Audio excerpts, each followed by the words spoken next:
Dah. Ya Kak, kenapa? Assalamualaikum warahmatullahi wabarakatuh. Waalaikumsalam warahmatullahi. Waalaikumsalam Alhamdulillah wassalatu wassalamu ala Rasulillah. Wa ma taufiqi illa billah. Subhanaka la ilma lana illa ma 'allamtana innaka antal alimul hakim. Rabbi syrah li sadri wa yassir li amri wa hlul 'uqdatam min lisani yafqahu qawli. Wala haula wala quwata illa billahil aliyyil azim. Tuan-tuan muslimin muslimat, apa khabar semua, sihat ya? Alhamdulillah.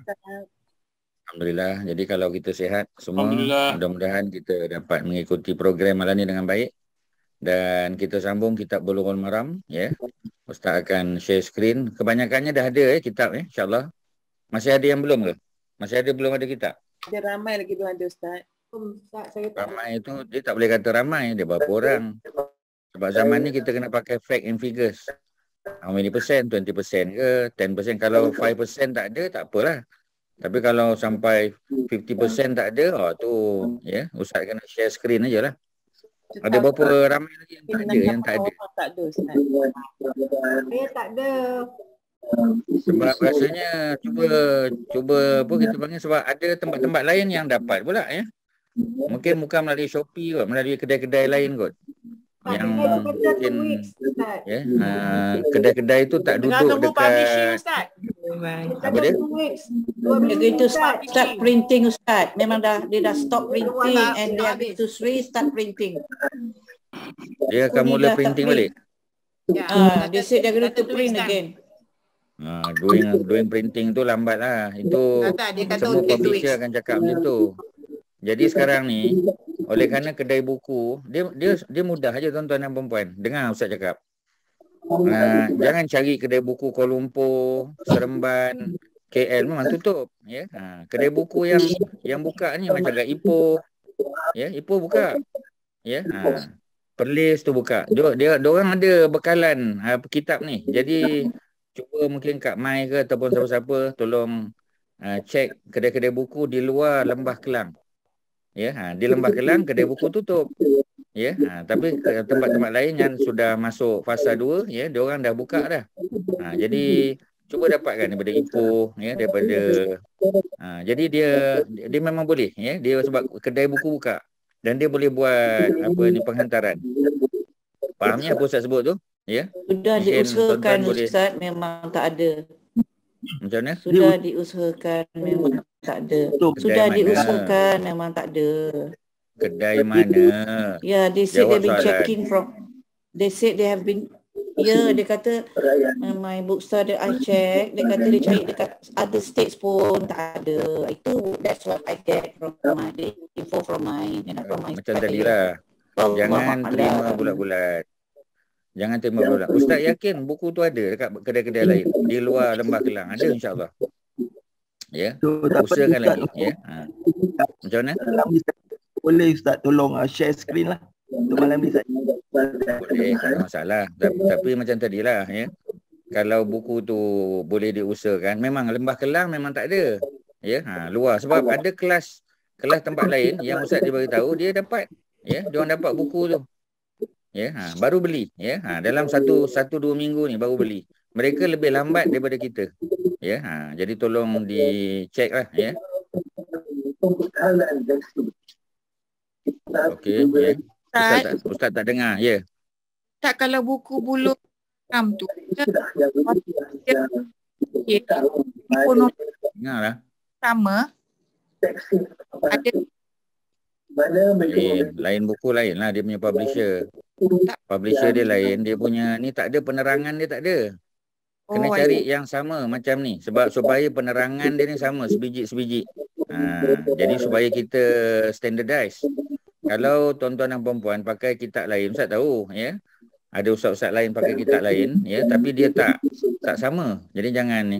Haji Mat Syah ada kitab ni ke? Ada. Ada okey. Jadi lah tolong Abang Hassan tolong mute lah you punya voice. Kasih cool lah. Abang Hassan tolong mute. Sorry. Ya. Okey ya. Bismillah walhamdulillah wassalatu wassalamu ala Rasulillah wa ma taufiqi illa billah. Kita dah masuk hadis yang ke 167 hari ni ya, betul ya? Cuba tengok yang dia tandakan pada minggu lepas. Betul, Ustaz. Betul ya, hari ini 167. Betul.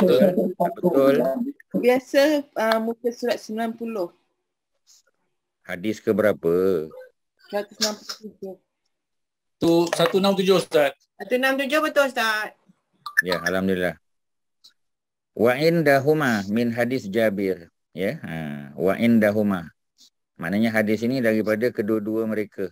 Ya, daripada kedua-dua mereka, yakni daripada Al-Bukhari dan Muslim, hadis Jabir. Ya, Jabir ini 7 orang lah ya. Tuan-tuan kena salin dalam buku tu 7 ya, 7 perawi hadis di kalangan sahabat yang paling banyak. Ya, 7 perawi hadis kita dah sebut, tapi Ustaz sebut lagi malam ni yang paling banyak meriwayatkan hadis. Yang pertama ialah Abu Hurairah, salin Abu Hurairah yang pertama. Ya, nama sebenarnya ialah Abdurrahman bin Sakhar. Abdurrahman bin Sakhar. Letak in bracket. Nama dia Abu Hurairah, gelaran dia Abu Hurairah. Nama sebenarnya Abdurrahman bin Sakhar. Ya, itu yang paling banyak meriwayatkan hadis. Ya, hadis yang diriwayatkan 5,300 hadis lebih kurang. 5,300. Tolong sulit. Sebab kita akan jumpa, belajar Bulughul Maram ni kita akan jumpa beratus-ratus hadis Abu Hurairah. Ya. Nombor 2 ialah Abdullah bin Umar. Nombor 2 ialah Abdullah bin Umar. Ya, Abdullah bin Umar maknanya anak Sayyidina Umar bin Al-Khattab. Ya, dia meriwayatkan lebih kurang 2,600 hadis. 2,600 ni nombor 2. Kalau tuan-tuan tak dapat, tanya balik ustaz bagi tahu balik ya. Nombor 3 ialah Anas bin Malik. Ya, Anas bin Malik nombor 3. Ya, Anas bin Malik ni kita tahulah ya, budak kecil umur 10 tahun masa Nabi sampai dan dia jadi PA Nabi. Ya, dan dia anak orang kaya ya. Bapa tiri dia orang kaya. Bapa dia tak masuk Islam. Malik tak masuk Islam ya. Tapi apa kita panggil ya? Dia punya bapa tiri dia Abu Talhah, orang kaya ya di Madinah. Orang kaya di Mekah kerana dia punya binatang ternakan ya. Orang kaya di Madinah ni Haji Mak Syah, kaya dia tu apa harta dia dekat Madinah. Orang Mekah binatang ternakan. Orang Madinah kaya dengan apa? Kaya dengan ladang kurma dia. Ya, ladang kurma ya. Bukan makna di Madinah tu tak ada binatang ternak, ada. Tapi mereka lebih terkenal dengan ladang kurma mereka ya. Orang Mekah tak ada ladang kurma. Jadi nombor 3 Anas bin Malik ya, yang meriwayatkan lebih kurang 2,280 hadis. 2,280. Nombor 3 ya. Nombor 4 ialah siapa dia? Aisyah. Aisyah isteri Nabi yang ketiga ya, Aisyah binti Abi Bakar. Aisyah binti Abi Bakar meriwayatkan 2,210 hadis. 2,210 ya. Ini nombor 4. Ustaz dah bagi 4 ya. Nombor 4 Aisyah. Dia je seorang perempuan. Daripada 7 ni dia seorang je perempuan. Nombor 5 Abdullah bin Abbas. Ya, Abdullah bin Abbas. Jadi Abdullah bin Abbas ya, antara yang banyak jugalah ya meriwayatkan hadis, dikatakan 1,800 hadis. Abdullah bin Abbas ni sepupu Nabi. Tapi budak kecil ya. Masa hijrah umur dia baru 3 tahun. Kalau Anas tadi masa hijrah umur 10 tahun. Ya, kalau si siapa ni Abdullah bin Abbas 3 tahun. Ya, muda sangat. Masa Nabi wafat campurlah 10. Umur dia baru 13 tahun. Ya, 13 tahun. Ini pun banyak juga kita akan jumpa hadis-hadis dia dalam kitab Bulughul Maram. Ya, kemudian ya, nombor 6. Nombor 6 ialah ni dia Jabir. Ni dia Jabir ni. Jabir bin Abdullah. Jabir bin Abdullah. Ya, lebih kurang 1,500 hadis. 1,500 hadis. Jabir bin Abdullah. Ya, budak muda juga, umur 16 tahun. Masa Nabi datang ke Madinah masa hijrah. Ya, 16 tahun. Dan yang terakhir nombor 7 ialah Abu Sa'id. Abu Sa'id Al-Khudri. Abu Sa'id Al-Khudri. Ya, itu umur 10 tahun juga ketika Nabi sampai. Ya, kalau tuan-tuan tengok, kebanyakan yang meriwayat hadis ni semua budak-budak. umur 10 tahun, umur 16, ya. Umur apa kita panggil yang muda-muda lah, ya. Kerana mereka tidak bekerja. Mereka boleh belajar full time dengan Nabi. Mak bapak mereka semua bekerja di ladang, di pasar, ya. Jadi oleh kerana itu mereka tak banyak masa dengan Nabi. Orang tua-tua tak banyak masa dengan Nabi. Orang muda-muda yang banyak masa. Okey, ya. Jadi Abu Sa'id Al-Khudri dalam 1100 hadis macam tu, ya. Cukuplah, ya. Ada 7 orang. Ulang balik, nombor 1 Abu Hurairah. Tapi itu adalah gelaran dia, bukan nama dia. Nama dia ialah Abdurrahman. Abdurrahman bin Sakhar dengan short, ya, Sakhar. Abdurrahman bin Sakhar. Dia orang Yaman. Masuk Islam lambat, umur 27 tahun baru masuk Islam. Dia dengan Nabi 3 tahun je. Masuk umur 27, ya. Kemudian masa Nabi wafat, umur dia lebih kurang 30, nak masuk 31. Muda lah. Tapi kalau banding dengan budak-budak tadi, jauh lah, ya. Dia paling banyak, ya, 5,300 hadis. Sebab dia pun tak bekerja. Masa dia datang Madinah, dia duduk dekat serambi masjid. Full time dengan Nabi. Kecuali Nabi masuk rumah, dia tak boleh ikut. Waktu lain dia boleh ikut Nabi. Nombor 2 ialah Abdullah bin Umar. Budak kecil, ya, umur 10 tahun masa datang hijrah. Ya, dan dia, ya, anak Sayyidina Umar bin Al-Khattab. Kakak dia Hafsah, isteri Nabi. Jadi oleh kerana kakak dia isteri Nabi, dia adalah peluang tidur rumah kakak dia. Ketika Nabi bermalam di rumah kakak dia, ya. Ketika Nabi datang, giliran Hafsah, maka dia minta izin untuk bermalam di rumah Hafsah supaya dia boleh melihat ibadah Nabi waktu malam. Ya, Abdullah bin Umar. Nombor 3, Aisyah binti Abu Bakar. Ini isteri Nabi. Dah tentulah dia mengetahui banyak perkara yang berkaitan dengan apa ni, hal ehwal Nabi dalam rumah. Ya, solat malam Nabi, solat sunat Nabi, puasa sunat Nabi, Nabi makan apa, semua dia tahu. Ya, nombor apa tadi, ya? Nombor Ustaz, 4, nombor ya. 3 Anas. Tak boleh. Tadi Ustaz cakap nombor 3 Anas. Okey, nombor 3 Anas, ya. Nombor 4 apa ni, Aisyah. Kan Ustaz dah bagi tadi, ya. Ustaz tambah je. Patutnya Ustaz tak payah ulang. Pasal tadi pun dah pelan kan. Tapi mesti tuan-tuan dah tertinggal, Ustaz tambahlah. Sebab tunggu tuan-tuan tanya, tuan-tuan tak tanya. Jadi Ustaz terpaksa apa kita panggil, ya, mengulang baliklah, ya. Rendahkan. Okey, ya. Nombor 4 ialah siapa dia? Abdullah bin Umar tu berapa ribu hadis? 2,600 kan? Berapa? 2,600. Okay, thank. Tengok kan, dah ada tertinggal, ya. 2,600. Abu Hurairah berapa Kak Farida? 5,300 Ustaz. Anas bin Malik? Saya tertinggal lah ni. 2,200. Anas bin Malik 2280. 2280. Okey. Yang mana lagi tertinggal? Kak Farida, yang mana tertinggal? Nombor 5 Ustaz. Ya, Nombor 5. tak dengar. Nombor 5 Ustaz. Abdullah bin Abbas. Nombor 5, ya. Nombor 5 siapa dia? Abdullah bin Abbas. Abdullah bin Abbas, 1,800. ya. Berapa? 1,800. 1,800 lebih kurang, ya. Ini roughly, ya, bukanlah makna exactly, roughly je. Okey, Abdullah bin Abbas, dia sepupu Nabi. Jadi tuan-tuan kena tahu nama penuh dia, kalau dia ada gelaran, kemudian dia orang mana, dan apa hubungan dia dengan Nabi, ya. Itu kolom yang tuan-tuan boleh buat lah, ya.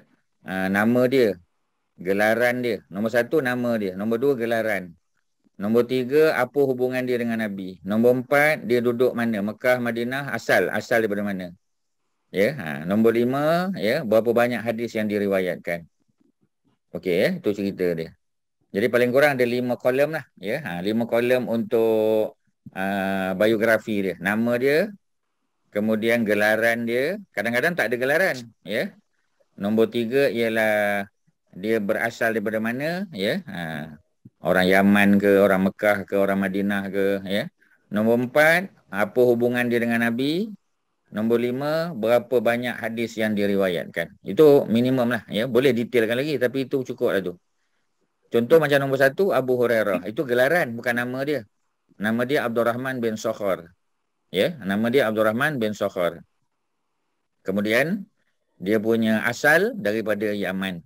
Ya, dia orang Yaman. Kemudian dia punya hubungan dengan Nabi, tak ada hubungan. Dia tak ada hubungan dengan Nabi. Ya, dia datang hijrah ke Madinah, tapi tak ada hubungan dengan Nabi. Sebab dia orang Yaman, Nabi orang Mekah. Ya. Kemudian berapa banyak hadis riwayat? 5,300. Okey, ya. Nombor 2 tadi Abdullah bin Umar. Abdullah bin Umar tak ada gelaran. Memang Abdullah bin Umar, ya, ataupun Ibnu Umar. Kemudian, ya, dia berasal daripada Mekah. Ya, dia daripada Bani Adi. Ya, daripada Bani Adi. Ya, maknanya dia Quraisy tapi daripada kabilah Bani Adi. Ya, kabilah ataupun Bani Adi, ya. Macam Nabi kabilah Quraisy, ya, betul, tapi daripada Bani apa? Bani Hashim. Nabi Bani Hashim, ya, atau Bani Abdul Manaf.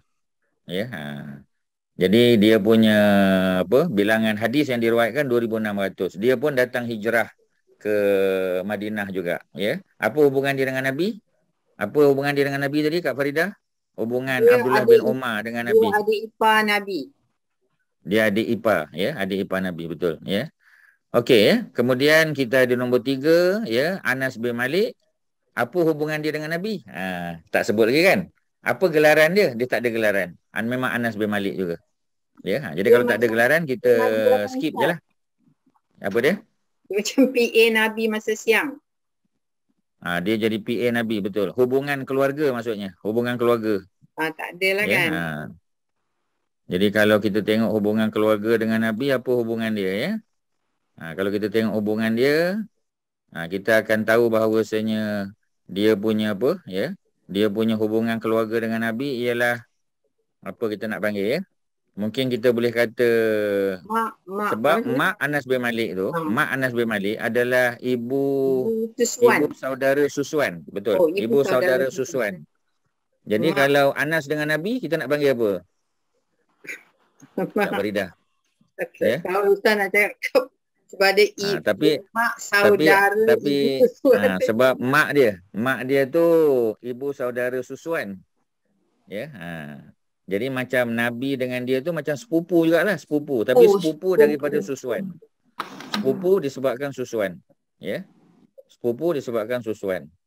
Itu nombor 3, ya. Nombor 4 Aisyah. Dia berasal daripada apa? Daripada Mekah, kita tahu. Dia daripada Bani Taim. Ya, Bani Taim. Ya, Bani Taim. Sebab bapa dia Abu Bakar Bani Taim, dia Bani Taim lah. Ya, dan dia punya asal Mekah, dia punya hubungan dengan Nabi, isteri lah. Ya, gelaran Aisyah apa gelaran Aisyah? Siapa tahu? Ya, siapa tahu gelaran Aisyah? Kak Mai apa gelaran Aisyah, Kak Mai?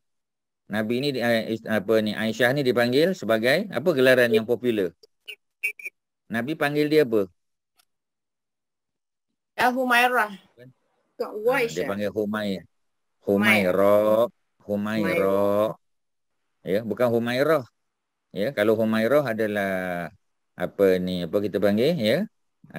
Anak anak keledai betina. Humairah. Anak keledai betina, jangan main-main tuan-tuan. Orang Arab ketawa nanti. Orang Melayu tak apa. Orang Melayu tak tahu. Ya, jadi dia Humairah. Ada alif hamzah kat belakang. Tu yang nama orang Humairah tu tak sama. Humairah. Kena betul kan lah? Humairah. Alif hamzah di belakang. Humairah. Tengok ustaz bagi berapa panjang tu. Tajwid berapa harakat tu Kak Mai? Humairah. Berapa harakat? 4 lah. 4 atau 5. Dia wajib mutasil tu dan tajwid. 4 atau 5, ya. Jadi Humairah. Jadi Humairah tu adalah yang kita panggil, yang kulitnya, ya, putih kemerahan. Ya, putih kemerahan tu panggil Humairah tu. Ya, merah tu bukan makna merah, ya. Merah tu orang Arab punya istilah untuk putih yang dia bukan putih pucat. Ya, putih kemerah-merahan. Ya, cantiklah, ya. Okey, itu nombor 4, ya. Riwayat hadis lebih kurang 2,210. Dia beza 70 dengan Anas bin Malik. Nombor 5 Abdullah bin Abbas. Hubungan Abdullah bin Abbas dengan Nabi sepupu. Bapa dia Abbas dengan bapa Nabi Abdullah, ya. Adik-beradik satu bapa tapi lain mak. Satu bapa lain mak. Ya. Jadi mereka sepupu. Tapi sepupu jauh lah. Sebab masa hijrah, Nabi umur, berapa masa hijrah? Berapa umur Nabi, Datuk Azizul? Masa hijrah. Berapa umur Nabi? 53 Ustaz. 53 ya. Jadi kalau 63, 10 tahun lepas itulah Nabi wafat kan. Masa hijrah 53. Jadi masa Nabi 53, Abdullah bin Abbas baru 3 tahun. Baru umur 3 tahun. Budak kecil lagi. Dia tak hijrah lagi masa tu. Sebab bapak dia masih kafir lagi. Tak masuk Islam. Ya. Nanti dalam perang Badar, bapak dia kena tangkap. Kena tawan. Ya. Sebab dia ikut Abu Jahal. Abu Jahal paksa pergi perang juga. Dia tak nak. Dia pergi juga. Kena tawan, kena bebaskan diri dia, kena bayar tebusan. Dan akhirnya masuk Islam. Baru masuk Islam. Ya. Jadi masa Nabi berkahwin dengan mak saudara Abdullah bin Abbas ni, ya. Dia dah umur berapa tahun masa tu, ya? Lebih kurang umur dia berapa? 7, 8, 9, 10. Dalam sekitar 10 tahun. Nabi kahwin dengan mak saudara dia, ya. Jadi maknanya dia juga anak saudara Nabi lah. Sebab Nabi kahwin dengan mak saudara Abdullah bin Abbas tu, Maimunah nama dia. Maimunah binti Al-Haris kan. Jadi bila Nabi kahwin dengan mak saudara dia, maknanya dia tu anak saudara Nabi, sebelah isteri Nabi lah. Ya, riwayat hadis lebih kurang 1800. Kemudian yang ke-5, ya. Yang ke-6 Jabir yang kita nak cerita ni. Ya, sebab kita akan jumpa nama-nama ni, kerap kita akan jumpa, ya. Jabir bin Abdullah orang Madinah. Dia daripada Khazraj. Ya, sebab Madinah ada 2 kan, satu Aus, satu Khazraj. Dia Khazraj, ya. Dan dia umur 10 tahun. Dia umur Jabir 16 tahun masa Nabi datang. Ya, dia tak ada hubungan dengan Nabi, keluarga tak ada hubungan. Ya, dia orang Madinah. Ya, okey. Kemudian yang terakhir ialah Abu Sa'id Al-Khudri, umur 10 tahun, juga daripada Khazraj, ya, orang Madinah, tak ada hubungan dengan Nabi. Selesailah. Ya, hadis yang diriwayat lebih kurang 1100. Okey, tuan-tuan, dapat ya? Ustaz dah ulang 2-3 kali. Jadi kita baca hadis, ya, Jabir pada hari ini. Ya, wa indahuma, hadis daripada kedua-duanya. Ya, kedua-duanya tu daripada Bukhari Muslim jugalah. Ya, mana hadis ni hadis yang sahih, ya, Bukhari Muslim ditulis bawah ni. Itulah beza kitab ni dengan kitab lain. Teks hadis dia sama. Dia punya penjelasan, dia punya translation mungkin sama. Ya, melainkan tuan guna English lah. Ya, macam Kak Khadijah dia guna yang kita panggil, ya, yang Saudi punya English tu, ya. Kalau dia guna yang English, terjemahan English lah, ya. Tapi dia tak adalah yang ni.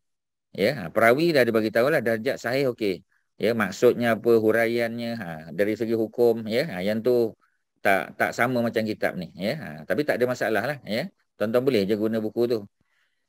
Jadi apa cerita ni, ya? Hadis Jabir, wal isya ahyanan, ya, apa? Yuqaddimuha. Kadang-kadang Nabi awalkan. Ya, solat isya ni kadang-kadang Nabi awalkan. Maksudnya tidaklah Nabi lewatkan sentiasa, ya. Kadang-kadang Nabi awalkan. Ya, yuqaddimuha. Nabi awalkan. Wa ahyanan yuakhiruha. Kadang-kadang, ahyanan tu kadang-kadang, sometimes. Ya, Nabi lewatkan. Maknanya Nabi awalkan isyak pun ada kalau ada keperluan. Macam Nabi nak travel, ya, macam Nabi nak pergi perang, Nabi bertolak malam lepas isyak. Jadi bila nak bertolak lepas isyak, Nabi solat awal. Bersama para sahabat baru mereka bertolak. Ya. Tapi kalau tak ada apa-apa hal, ya, maknanya dalam keadaan normal condition, Nabi akan lewatkan. Kalau ada sahabat yang datang lambat lah, ya. Mana sahabat ni duduk di luar Madinah. Mereka duduk di pinggir Madinah. Ya. Jadi mereka datang untuk solat berjamaah bersama Nabi. Mereka ni pula petani, jaga kambing, ya, di kawasan padang rumput. Jadi mereka sampai di dekat Nabi tu lambat. Kadang-kadang sampai 1/3 malam. Ya, 1/3 kita dah kira kan. 1/3 malam berapa? Pukul berapa kat Malaysia lebih kurang Kak Suharti? 1/3 malam. 1/3 malam. What time? 1/3 malam tu berapa jam? Berapa jam daripada Isyak? How many hours from Isyak? 6 hours. Berapa? 6 jam. Takkan 6 jam. 1/3. 3. 11:45. 3 jam aja. Sebab malam dekat Malaysia berapa jam? 9 jam. 9 jam, bagilah 3. Ya, so maknanya Ustaz tanya tadi lepas berapa jam? 1/3 malam. So 6 jam lah. Betul. So, one-third. The first one-third of the night. The first one-third. The first one-third. The first one-third is 9. Yes, of course. Yeah. Sebab kita sembahyang Isyak. Sembahyang Isyak paling lambat apa ni? Berapa lama? 1:15. Yalah maknanya one half of the night. One half lah maknanya. Half of the night lah. Separuh malam. 1/2 malam. Maknanya 1/2 9 bagilah 2. 4 jam setengah kan? So 8:30 masuk waktu, let's say lah 8:45 lah. 8:30 senang cerita. 8:30 sampai 9, 10, 11, 12, 1. Ya, lebih kurang pukul 1 lebih. Ya, satu suku macam tu. Ya. Ustaz, itu yang akhir sekali lah, satu suku tu. Sebahagian besar para ulama lah. Ya. Macam Imam Syafi'i lagi ketat. Ya, kalau tuan-tuan bermazhab Syafi'i, Imam Syafi'i ikut hadis Aisyah, dia kata 1/3 malam last. Itu fatwa dia sebelum dia wafat. Imam Syafi'i lagi cepat tuan-tuan. Ya, kalau kita di Malaysia, ya, masalah kita di Malaysia, kita mengaku Imam Syafi'i tapi tak buat macam Imam Syafi'i. Kita selalu orang tanya, apa you mazhab apa? I Syafi'i, dia kata. You sembahyang Isyak pukul apa? I sembahyang Isyak 2 pagi. Tengok. Imam Syafi'i 1/3 malam je. Ya, maknanya dalam pukul berapa tu? Ya, dalam 3 jam kan? 8:45, 9:45, 10:45, 11:45. Maknanya before 12. Before pukul 12 nak kena solat. Ya, itu pun berjamaah. Kalau solat sendiri awal waktu. Kalau solat seorang-seorang. Ya, itu kita dah clearkan. Ya, itu Imam Syafi'i punya fatwa sebelum beliau meninggal dunia. Itu fatwa, antara fatwa terakhir dia. Ya. Maghrib, ya Ustaz dah pernah sebut, maghrib bagi Imam Syafi'i dulu masa mula-mula masa dia di Iraq, sebab Imam Syafi'i dia ada 2 fatwa. Satu fatwa lama masa dia duduk kat Iraq. Nombor 2, dia revise balik fatwa dia masa dia duduk di Mesir, sebab dia meninggal di Mesir. Masa di Iraq dulu, dia kata maghrib ni masuk waktu, ambil wuduk, sembahyang maghrib, sembahyang ba'diyah maghrib 2 rakaat, that's it, habis waktu. Ya. Tapi bila dia pergi ke Mesir, dia jumpa lagi hadis-hadis lain. Sebab masa tu hadis belum terkumpul. Tuan-tuan jangan ingat masa Imam Syafi'i itu Imam Bukhari dah ada. Imam Bukhari masa Imam Syafi'i hidup, dia baru umur 10 tahun. Dia belum mula kumpul hadis lagi. Budak kecil lagi dia. Ya, sebab tu Imam Syafi'i tak pernah jumpa Imam Bukhari. Imam Bukhari tak pernah jumpa Imam Syafi'i. Ya, jadi maknanya hadis-hadis belum terkumpul. Saya Bukhari, saya Muslim, Ibnu Majah, semua belum lagi. Jadi sebab tu hadis masih bersepah-sepah lagi. Ya. Jadi oleh kerana itu Imam Syafi'i jumpa pula hadis yang tadi, yang maghrib berakhir sampai hilang mega merah. Jadi extend lah sikit. Kalau tidak tuan-tuan susah kita. Ya. Masuk waktu, ambil wuduk, sembahyang maghrib, zikir sikit, ba'diyah Isyak selesai. Ba'diyah maghrib selesai. Itu macam tu dalam pukul 8 dah habis dah tuan-tuan. Ya, nasib baiklah Imam Syafi'i dia review balik, dia revise balik dia punya fatwa tu. Okey, ada soalan? Silakan. Ada apa nak tanya? Ya. Kak Rohiza ada apa nak tanya? Ustaz, saya pasal maghrib. Ya. Pasal maghrib ni silakan. Mega merah. Maghrib mega merah. Mega merah ni very subjektif lah. Saya tengok, saya cuba perhati juga. Memang difficult to see lah, especially kalau di difficult to see. Susah juga tengok, kecuali kalau mungkin kalau tak ada pokok, tak ada apa semua, mungkin dataran ke mungkin lah kot. Tapi kalau nak tengok sekali pandang macam tu, kadang-kadang dia bercampur dengan apa lighting. Kalau mendung tak nampak. Kalau mendung dia macam petang tadi kan, hujan memang tak nampak dia tu. Masa terang lah. Datuk apa ni, rumah landed house ke kondo? Landed. Oh, kalau landed apa ni kena ni lah ya. Memang tak berapa nampak lah ya. Tak berapa nampak sangat lah. Kecuali duduk kawasan tinggi lah, Bukit Jelutong boleh nampak. Ya, kalau duduk Bukit Jelutong especially yang lereng-lereng bukit ya, memandang ke highway, itu memang senang nampak. Ya. pantai dekat sunset. Tapi Yalah, ya, tengok sunset. Tapi bila dia malam sikit, jangan tengok cahaya bulan. Kalau tuan-tuan tengok ke arah cahaya bulan, memang tak nampak, dia memang terang lah sebab ada cahaya bulan. Especially pertengahan bulan kan. Tapi kalau tuan-tuan nak tengok, tuan-tuan jangan tengok ke arah bulan tu. Kena tengok opposite. Baru dia nampak. Ya. Jadi apa ni, kena ni lah, kena cubalah ya. Tapi maksudnya memang ya, mega merah tu bukanlah maknanya pukul 8 dah habis mega merah, ada. Ya, kamu ustaz pun dah tengok ya. Insya-Allah 8.30 tu, dekat-dekat 8.30 tu masih ada lagi. Tapi jangan lambat-lambat sangatlah. Ya, Kak Maimunah kan dah bagi reminder, ya, especially tuan-tuan yang puasa sunat ya. Yang nak puasa sunat, especially yang hari Rabu dengan hari Khamis, hari Rabu dengan Khamis ni lah. Rabu 9 Muharram ya, Khamis 10 Muharram. Jadi kena hati-hatilah. Jangan lambat sangat ya. Boleh makan ya, tapi maghrib tu jangan lambat sangat. Takut masa nak sembahyang sunat dia maghrib tu dah hilang merah-merah. Jadi jangan lambat sangatlah. Ya, so itulah cerita dia. Boleh ya, insya-Allah. Okey. Cuma kalau Datuk ada peluang driving ke ya, ke mana-mana ataupun di kawasan yang agak, kalau highway tu memang senang nampak. Tu ada kawasan lapang. Ya, kena ni lah ya. Datuk punya anak ke apa ada duduk kondo ke apa, tinggi-tinggi sikit, boleh nampak lah. Tak ada. Semua landed. Ya, kalau landed house memang payah sikit lah ya. Kecuali landed house tu duduk kat Bukit Jelutong lah. Ya, macam dekat area mana Ustaz tak tahulah ya, tapi rumah Pak Wan dulu ya. Pak Wan apa ni, Kak Jah yang baru jatuh di apa, dia jatuh di bilik mandi kan ya. Baru kena operation hari Ahad baru ni. Rumah dia tu dulu, rumah lama dia tu betul-betul tepi tu ya. Boleh nampak apa ni, highway Gatri tu. Tu memang clear lah ya. Ustaz tak pasti rumah Haji Mat Syah, daripada rumah Haji Mat Syah boleh nampak ke Haji?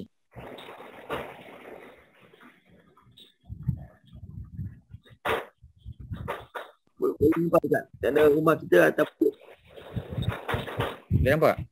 Boleh ke tak boleh? Boleh. Okey. Kalau boleh nampak, nanti cuba kalau hari tak hujan, cuba Haji Mat Syah tengok. Sampai pukul berapa mega merah tu hilang? 8.30 hilang ke belum lagi? Cuba tengok. Ya. Kalau tak hujan lah. Kalau hujan tak boleh lah. Ya. Okey. Jadi balik pada cerita tadi tuan-tuan. Ya. Dia punya ceritanya ialah Nabi untuk Isyak, kadang-kadang Nabi awalkan. Ya. Kadang-kadang Nabi lewatkan. Ya. Itu dia punya. Assalamualaikum Ustaz. Waalaikumsalam, betul lah. Tadi Ustaz cakap kalau Imam Syafi'i maghrib Isyak tu 1/3 malam kan. Sampai 1/3 malam. Jadi kita dah baca hadis ni, kata sampai setengah malam pun boleh lagi. Jadi boleh. Ya. Jadi kita ikut yang mana satu lebih afdal, atau kita ikut hadis ni yang lebih afdal? Sebab hadis ni ada beberapa. Jadi kemungkinan hadis ni Imam Syafi'i tak jumpa masa zaman dia tu. Kemungkinan. Sebab hadis kan tak terkumpul lagi. Macam kitab ni, Ibnu Hajar ni hidup abad yang ke-8. Maksudnya kitab-kitab semua dah terkumpul. Jadi senanglah dia kumpulkan semua. Zaman kita senang.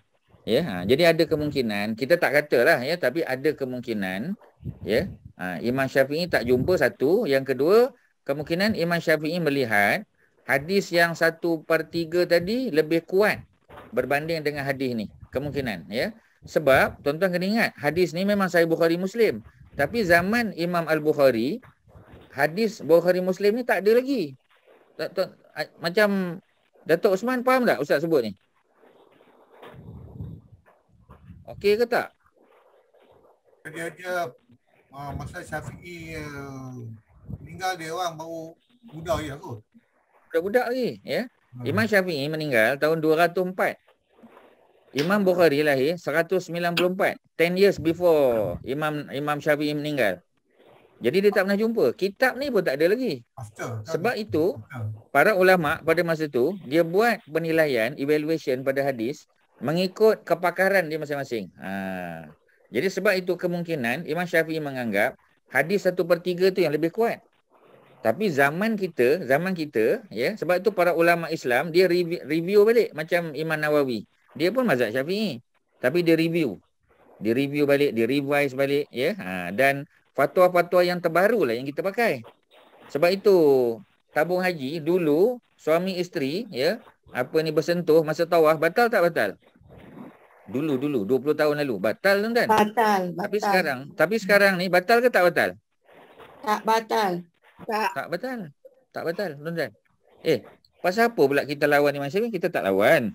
Kerana Imam Nawawi yang datang 400 tahun selepas Imam Syafi'i, yang ni dia berkait dengan sejarah tuan-tuan. Sejarah imam-imam. Ya, subjek tu tak ada di sekolah tuan-tuan. Pasal di sekolah kita belajar dia punya end product. Apa hukum dia? Wajib. Apa hukum dia? Sunat. Kita tak tahu cerita pun. Ya, jadi dalam kelas-kelas macam ni lah Ustaz boleh cerita sikit-sikit. Ni pun cerita sikit je tuan-tuan, tak banyak. Ya. Jadi nanti berat tuan-tuan rasa. Tapi Ustaz kena bagi tahu. Sebab itu bila soalan tadi nak pakai yang mana? 1/3 atau 1/2? Oleh kerana ya, hadis ini dihimpunkan oleh Bukhari Muslim dan sudah tentu sahih dia, maka kita pakai yang 1/2. Bukan kita tolak pandangan Imam Syafi'i, tak. Ya, sebab pandangan ini lebih tepat. Pandangan Imam Syafi'i betul. Ya, tapi pandangan ini lebih tepat. Maka oleh kerana dia lebih tepat, hadisnya lebih sahih, ya, maka kita terima yang 1/2. Boleh faham ya? Tuan ya? Boleh ya? Okey. Okey, ada soalan lain silakan. Dia teknikal ke tuan-tuan sebab kita belajar ni hadis hukum. Jadi dia teknikal. Ada apa nak tanya? Silakan.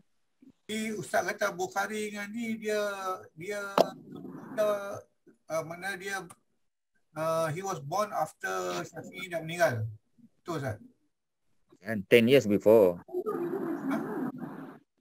10 years before Imam Syafi'i meninggal. Datuk ambil pen, Datuk salin. Imam Syafi'i, Datuk salin. Imam Syafi'i meninggal 204 Hijrah. 204. 204. Imam Al-Bukhari lahir 194. 194.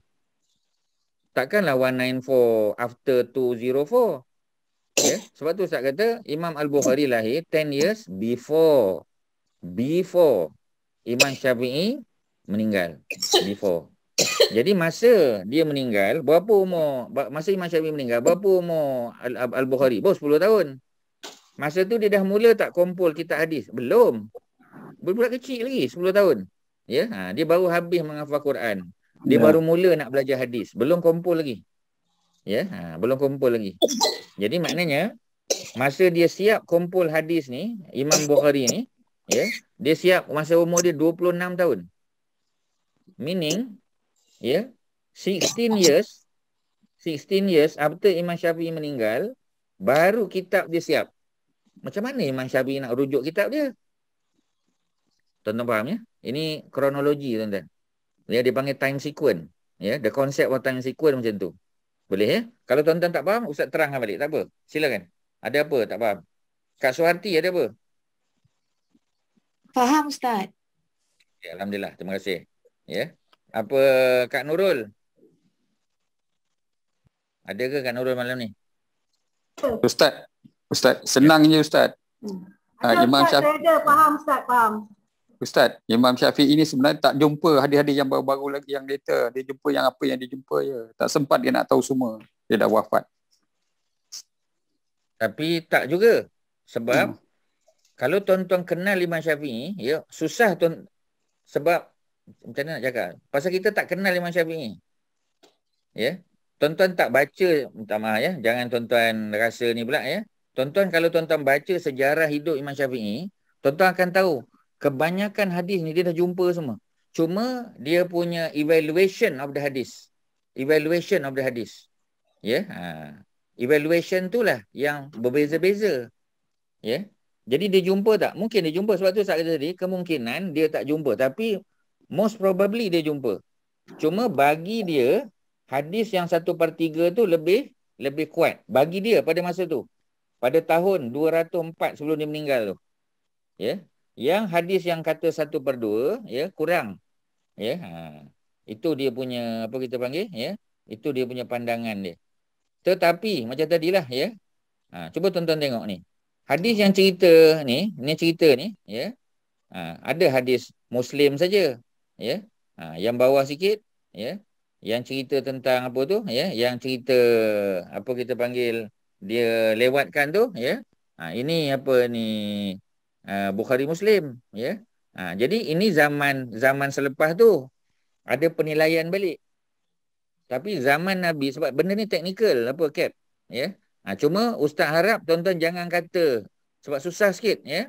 Kita kata Imam Syafi'i tak jumpa kot. Kemungkinan besar dia jumpa. Ya. Yap. Tetapi penilaian dia tu, evaluation dia tu, ya.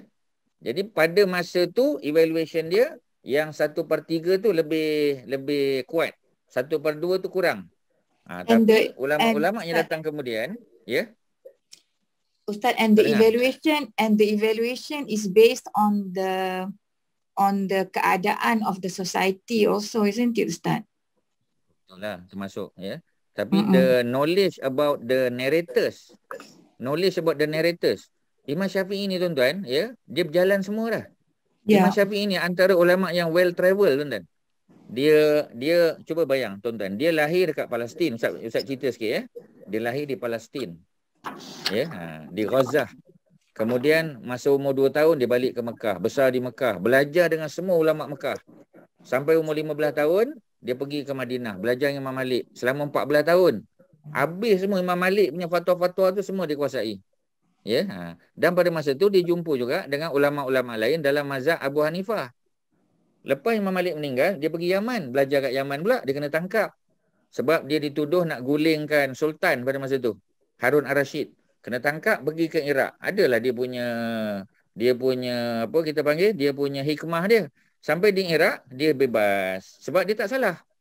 Ya, dan dia telah di backing oleh seorang lawyer. Ya, lawyer di Iraq. Lawyer tu kawan baik dia masa di Madinah dulu. Ya, Imam Hasan Asy-Syaibani nama dia. Dia belajar pula dengan Imam Hasan dan ulama-ulama daripada Iraq pula. Pasal dia duduk kat Iraq, lepas tu balik ke Mekah. Daripada Mekah baru pergi ke Mesir dan meninggal. Maknanya well travel, tuan-tuan. Habis dah tempat. Yang dia tak pergi Khurasan. Maknanya Uzbek. Sebab masa tu Uzbek belum terkenal lagi. Imam Bukhari pun kecil lagi. Baru nak lahir. Ya, jadi tuan-tuan kena faham senario tu berbeza pada masa tu. Kemudian barulah Uzbek, Turkmenistan jadi tempat ulama. Imam Muslim Iran, Naisabur. Ya, ini melibatkan pengetahuan geografi, tuan-tuan, geografi dan sejarah. Yang memang orang Malaysia tak berapa minat. Sebahagian tuan-tuan suka, Ustaz tahu, ya. Tapi macam tadilah, kita tak ada peluang belajar benda-benda ni. Ya, Ustaz pun masuk universiti, di universiti baru kita ada peluang. Itu pun bukan ada subjek khusus, tak ada. Kita baca, kemudian buat assignment, ya, kemudian bincang dalam kelas dan sebagainya. Macam tu je. Kalau orang tak minat, tak ada, tuan-tuan. Bukan semua, ya, ustaz-ustaz yang belajar Islamic Studies tu belajar tentang benda ni. Sebab macam tadilah, kalau tuan-tuan minat, tuan-tuan boleh berguru kat luar, ya. Macam kita belajar di luar ke, macam belajar di Mesir. Ustaz bagi tahu, ya. Kalau kita sekadar belajar di Azhar je, Universiti Azhar, pakai silibus universiti tak cukup, tuan-tuan. Kita kena keluar mengaji daripada syekh. Cari syekh, ya, belajar tafsir, belajar hadis, ya, belajar bahasa Arab, ya, belajar fiqh dan sebagainya. Itu semua kita belajar di luar. Maknanya dekat universiti belajar, dekat luar pun belajar. Belajar malam, hujung minggu, ya, hari Jumaat dengan syekh mengajar, pergi rumah dia, ya, kadang-kadang tidur rumah syekh, ya, bangun subuh lagi dah ada kelas dengan dia. Kalau universiti dia formal. Ya, kita tak ada tak boleh bertanya secara detail sangat sebab orang ramai satu kelas. Tapi kalau di luar, di rumah dia, kadang kita bertiga je. Ustaz pernah mengaji, kita berdua je dengan syekh. Nak tanya apa soalan pada syekh, syekh boleh jawab. Ya, dan tak ada rasa malu pun sebab berdua je. Ya, kalau kita salah tanya pun soalan bodoh pun, yang ketawakan kita seorang je. Pasal kita berdua. Ya, sebab tu Ustaz tahu tuan-tuan macam segan sikit. Sebab kalau seorang tanya soalan bodoh, contoh kan, tak ada soalan bodoh, tuan-tuan. Soalan tu semua nak memandaikan kita. Ada 41 orang ketawa. Macam hari ni ada 42. Seorang buat salah, 41 ketawa, tuan-tuan. Tapi kalau macam Ustaz berdua, kalau Ustaz salah, seorang je boleh ketawakan. Tapi yang nak ketawakan tu pun tak ketawakan juga. Ya, sebab dia jenis memang bukan suka ketawakan orang. Ya, tu cerita dia. Jadi cepat pandai lah. Tak ada orang ketawakan kita. Ya, itu cerita dia. Okey, apa lagi Ustaz boleh bantu, tuan-tuan? Silakan. Ustaz, apa soalan? Ustaz, tadi Ustaz cakap hadis yang 1/3 malam tu dari Aisyah. Bukankah itu lebih kuat lah kan? Hadis Aisyah yang Imam Syafi'i ikut tu. Itulah pandangan dia pada masa tu, ya. Sebab pada masa tu belum ada penilaian Bukhari Muslim. Sebab Bukhari Muslim dia punya penilaian lagi ketat. Lagi ketat. Bukhari paling ketat sikit tuan. Ya. Dan Bukhari mesti make sure orang tu jumpa, bukan sekadar sahabat tu saja. Kita kena tengok bawah-bawah dia. Aisyah memang duduk serumah dengan, sebab Kak Mai tengok pada level Aisyah aja. Kak Mai tak tengok level bawah-bawah dia. Ya, yang sampai Imam Syafi'i, Imam Bukhari tu ada 6 orang lagi. Yang 6 orang tu macam mana? Pada pandangan Imam Syafi'i yang itu lebih kuat. Sanad dia. Sanad dia tu. Level sahabat tak ada masalah. Memang betul. Aisyah lah yang tahu Nabi solat malam. Tapi kena ingat, Nabi solat malam bukan di rumah Aisyah saja. Rumah Hafsah ada, rumah Maimunah ada. Ya, dekat masa Abdullah bin Abbas tengok ada, masa Abdullah bin Umar tengok pun ada. Dia semayang di mihrab tahajud ada. Ya. Kemudian Nabi semayang 10 malam terakhir di masjid pun ada. Macam-macam. Ada macam-macam. Jadi consideration tu banyak. Variable tu banyak. Ya, itu kalau Ustaz boleh ni. Tak apa tuan-tuan. Ya, tuan-tuan boleh faham macam tu pun dah cantik dah. Pasal ini teknikal tuan-tuan. Ya, tapi Ustaz kena share lah kepada tuan-tuan. Ya, supaya nanti kalau ada Ustaz-Ustaz lain cerita, Ustaz Basit cerita ke, ya, ada Ustaz-Ustaz lain bagi tahu ke, ya, tuan-tuan dah ada background paling kurang tuan-tuan. Ya, itulah cerita dia. Boleh ya? Okey, ya. Jadi kata Jabir, ya, wal isya ahyanan yuqaddimuha. Kadang-kadang Nabi awalkan, kadang-kadang Nabi lewatkan. Iza ra'ahum. Iza ketika mana? Ya, ra'ahum ketika mana Nabi melihat ramai orang istama'u, ya, yang dah berkumpul, jamaah dah ramai, ajjalah, Nabi segerakan solat isya. Wa iza, dan iza apabila ra'ahum, Nabi melihat mereka, yakni para sahabat makmum, ya, abta'u, lambat, akhara, Nabi lambatkan. Wa subha, dan waktu subuh, kana Nabi SAW yusalliha bi ghalas. Nabi solat subuh ketika masih ghalas. Ghalas tu makna masih gelap. Maknanya Nabi akan, bukanlah maknanya lepas Bilal azan, lepas Bilal bukan azan yang kedua. Azan kedua ialah Abdullah bin Umi Maktum. Bilal azan yang pertama yang tak ada as-salatu khairum minan naum. Ya, yang tak ada as-salatu khairum minan naum, Bilal bin Rabah. Jadi kalau dengar Bilal azan, boleh makan lagi sebab belum masuk subuh. Ya, baru fajar yang pertama. Ya. Fajar yang kedua masuk subuh itu Abdullah bin Umi Maktum, muazzin yang buta mata dia. Ya, bila dengar azan dia saja kena berhenti makan, tak boleh makan lagi. Bagi orang yang lambat lah, ya, tapi bagi yang awal dia dah berhentilah sebelum tu lagi. Kemudian solat sunat qabliyah subuh 2 rakaat. Dipanggil juga solat sunat fajar. Ya, solat sunat fajar, ya, solat 2 rakaat, ya, ataupun solat qabliyah subuh orang Melayu panggil. Boleh. Ya, lepas 2 rakaat tu Nabi relax dulu. Nabi tunggu dulu. Ya, ada riwayat kata Nabi baring kejap. Nabi baring. Ya, riwayat tu Nabi baring. Tapi tuan-tuan jangan buat sebab Nabi tak tidur. Kita bahaya tuan-tuan. Ya, jadi apa ni, Datuk siapa kita panggil, ya, Datuk Azizul ke apa, jangan cuba, takut kita tertidur tuan-tuan. Bangun-bangun, ya, pukul 7 pagi dah. Ya, kelang kabut. Jadi oleh kerana tu Nabi tunggu sekejap. Tapi tak adalah tunggu lama sangat. Macam Isyak memang lama Nabi tunggu. Ya, Nabi tunggu kejap, para sahabat pun sampai. Ya, bila Nabi tengok dah ramai, Nabi pun suruh supaya iqamat. Ya, dah ramai sikit iqamah. Jadi bila iqamah Nabi imamkan solat. Dan waktu tu masih gelap. Ghalas, Rain Lam Sin. Ghalas ni kalau tengok terjemahan masih waktu tu masih gelap lagi. Ya, belum terang. Ya, kalau macam kita, tempat kita maknanya 6.50 tu dah macam nak terang dah, 6.50. Ya, walaupun 7.10 kan, apa ni sunrise. 6.50, 6.55, 7.7 tu pun dah nak ni dah. Mana Nabi awal lagi. Pasal, ya, jangan lupa tuan-tuan, ya, Kak Faridah, Nabi baca berapa ayat masa subuh minimum? 60. Kak Masyita? 60 sampai 100. 60. Sampai 100. Jadi kalau pukul 6.50 kat Malaysia baru nak baca, tak sempat tuan-tuan. Ya, tak sempat habis, ya. Tak sempat habis kita dah sunrise dah. Jadi kita kena awal lah sikit. Ya, riwayat Bukhari Muslim, hadisnya sahih. Solat Isyak boleh dilakukan pada awal waktu atau akhir waktu. Boleh. Ikut pada jumlahnya dah ramai ke belum. Sedangkan solat subuh, Nabi selalu buat awal waktu. Awal waktu bukan makna immediately after azan, bukan. Nabi bagi masa sikit sebab sahabat Nabi, mereka bukan semua duduk dekat downtown Madinah. Sebahagian duduk jauh. Ya, jadi Nabi tunggu sekejap, tapi tidaklah tunggu terlalu lama. Ya, tapi kalau tuan-tuan tanya kat ustaz berapa minit Nabi tunggu, tak ada jawapan. Ya, tapi yang pasti masih ghalas, masih gelap lagi. Ya, jadi sunnah memilih waktu solat Isyak awal kalau orang ramai, lewat. Ya, kalau orang tak ramai, maknanya orang lambat sampai, lewatkan.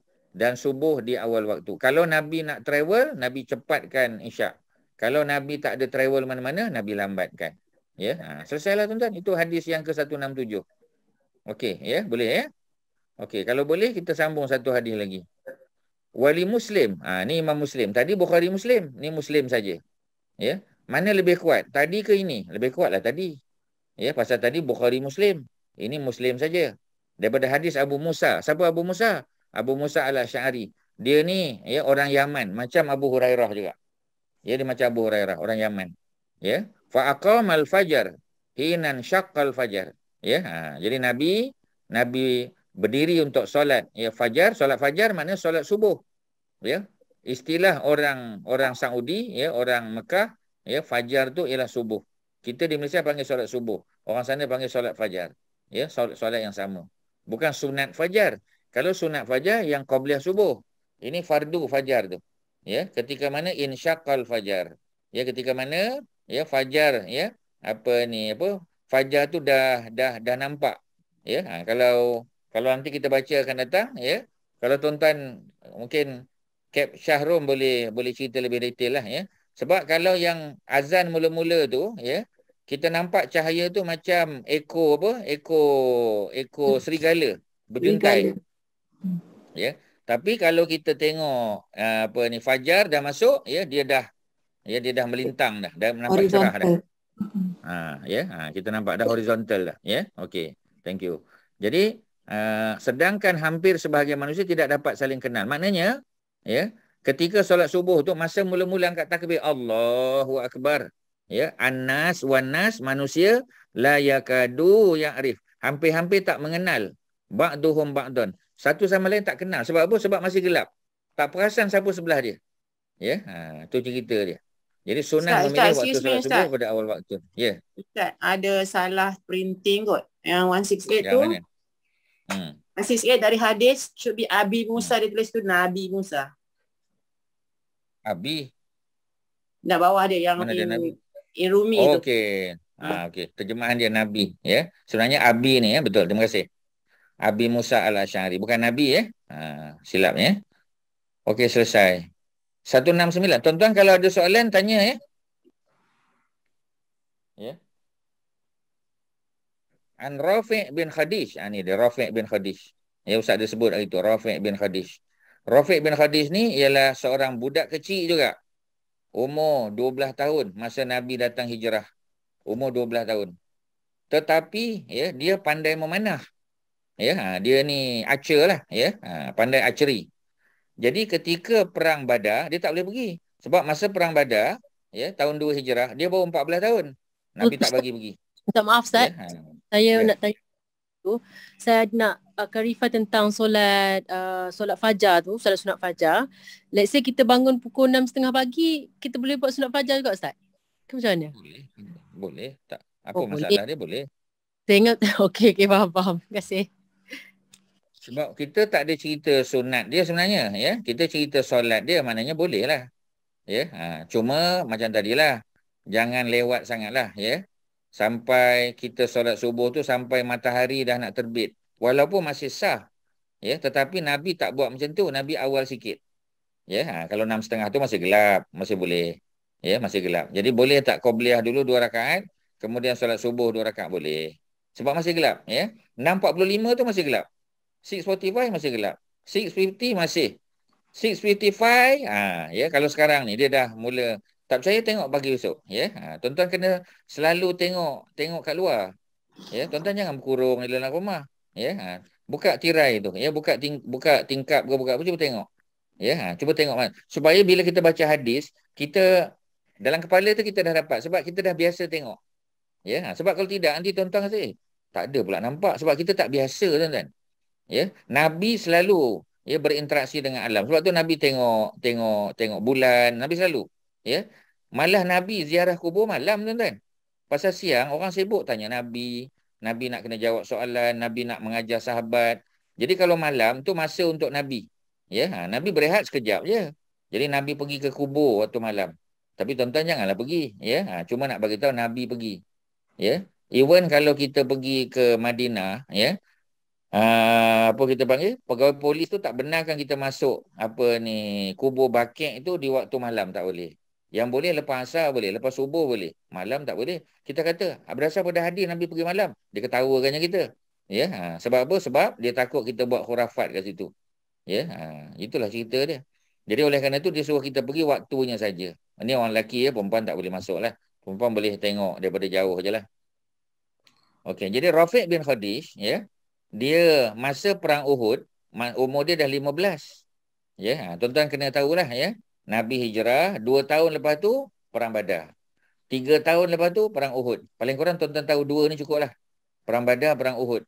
Ya, perang Badar tahun 2 hijrah, perang Uhud tahun 3. Jadi kalau masa hijrah umur dia 12, masa perang Uhud umur dia 15 lah, 3 tahun. Ya, jadi dia menjengkitkan kaki dia. Ya, sebab dia nak supaya Nabi nampak dia tinggi macam orang lain. Tapi Nabi tahu, Nabi kenal dia. Nabi tak benarkan dia pergi, menangis dia. Ya, dan dia minta supaya bapak dia yakinkan Nabi. Pasal jangan letak dia di depan. Ya, kalau di depan tak boleh, umur 17 baru boleh pergi. Ya, tak percaya tanya Datuk Azizul. Ya, kita dah cerita dah. 17 tahun baru boleh pergi. Tapi kerana dia di barisan mana, ya? Sebab dia jadi archer. Ya, jadi dia tukang panah pemanah duduk atas bukit. Ya, jadi Nabi benarkan dia kerana dia memang handal memanah. Ya, dan Nabi perlukan 50 pemanah atas bukit. Jadi dia salah seorang yang dilantik oleh Nabi walaupun dia baru berusia 15 tahun. Tapi kalau untuk frontliner biasa Nabi tak benarkan.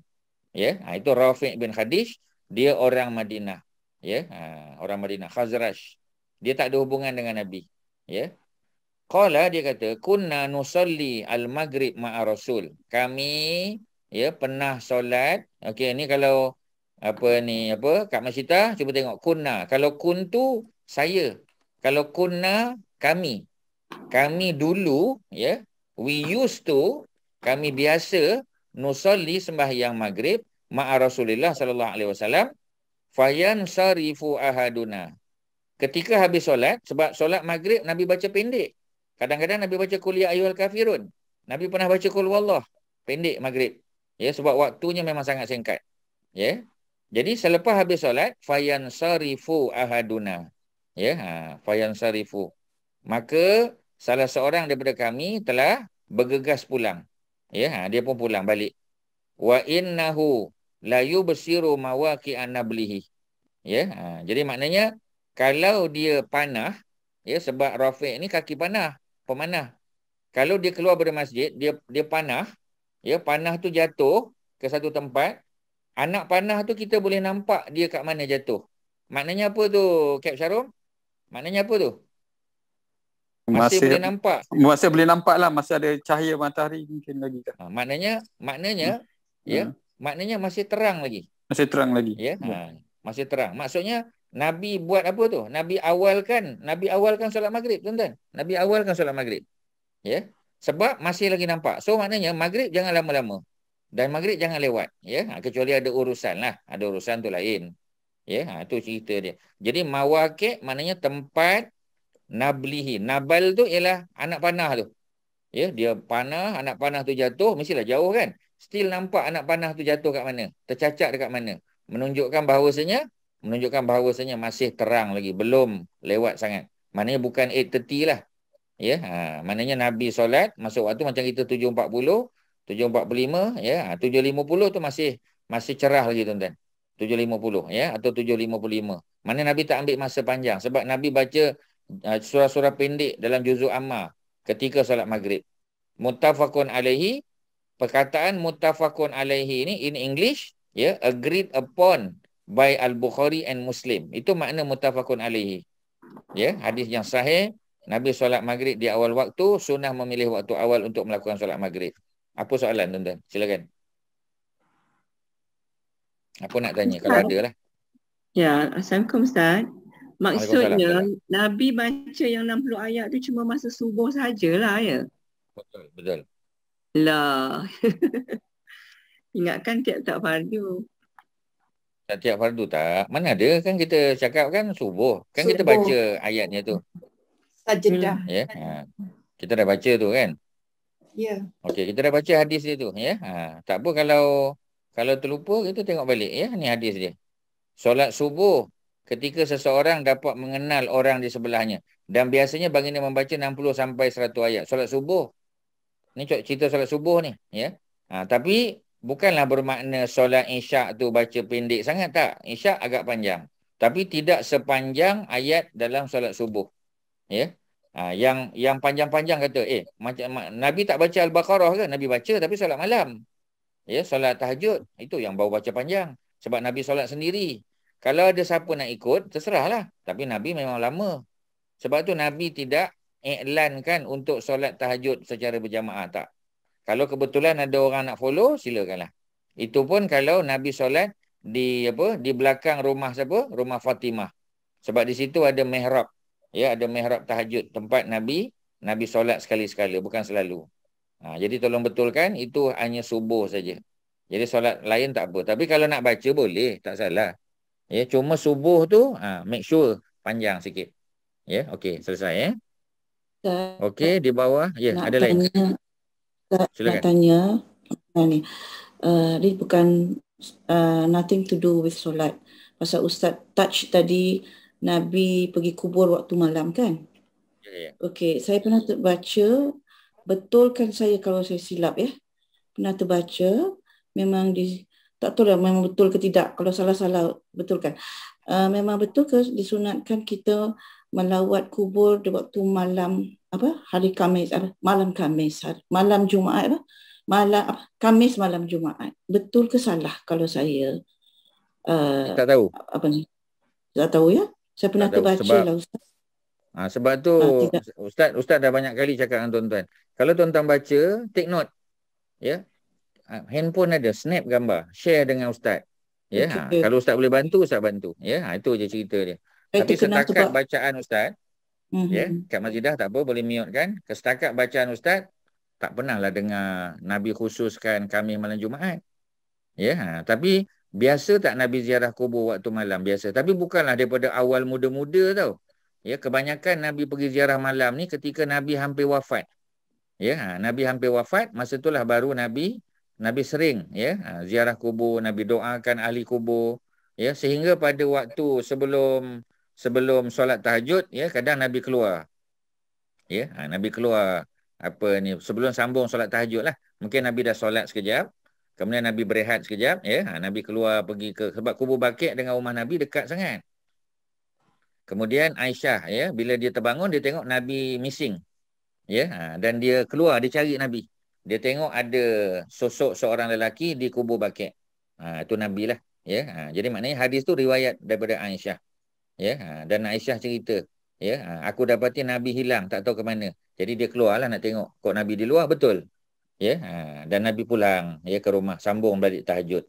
Pernah berlaku macam tu, ya. Tapi peristiwa ni kata Aisyah berlaku towards the end, ketika Nabi dah nak wafat. Ya, tu cerita dia. Jadi yang kat masjidah tadi kalau dapat daripada mana tolong share. Boleh ya? Okey, terima kasih.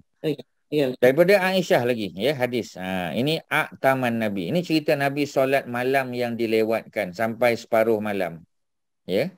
Apa kata Aisyah? Aisyah lah tahu sebab Nabi duduk rumah dia. Ya, taman Nabi, Nabi telah melewatkan, menunda. Ya, apa yang Nabi tunda? Nabi tunda zata lailatin pada satu malam bil isyak. Ya, jadi maknanya pernah Nabi, ni Aisyah punya cerita ya. Ini belum dengar cerita Hafsah. Sebab Aisyah dengan Nabi, ya, kita tahu dia apa kita panggil ya, dia setiap minggu ada giliran dia. Ya, hampir setiap minggu lah ya. Kadang-kadang tak sampai lah. Ya, bergantung lah ya. Tapi kebanyakannya sebab Aisyah dia 2 malam. Ya, isteri lain semua 1 malam. Dan orientalis akan kata tengok Muhammad dia tak adil. Aisyah dia buat 2 malam sebab Aisyah paling muda. Maklumat tu 2 dah salah dah. Yang pertama, Aisyah bukan isteri Nabi paling muda. Ya, isteri Nabi paling muda siapa? Datuk Azizul, isteri Nabi paling muda. Siapa? Bukan Aisyah. Aisyah among the muda, tapi not the youngest. Ya, siapa the youngest? Agak-agak lah. Siapa Datuk? Tak apa, teka je. Salah tak apa. Saya kurang pasti. Orang pasti ya. Okey, orang lain siapa? Kak Mai, cuba Kak Mai. Sofia. Siapa dia? Sofia. Sofia, tuan-tuan. Sofia. Ya, Sofia antara yang paling muda. Sebab ketika Nabi wafat, Sofia yang Yahudi. Daripada Yahudi. Ya. Yahudi masuk Islam. Ketika Nabi wafat, Aisyah baru umur 27 tahun. Ya, Aisyah umur 27. Muda lah. Tapi Sofia umur 21. 21 tahun. Ya, lagi muda. Ya, jadi maknanya isteri Nabi paling muda bukan Aisyah. Isteri Nabi paling muda ialah Sofia. Macam mana pula Aisyah boleh dapat 2 malam?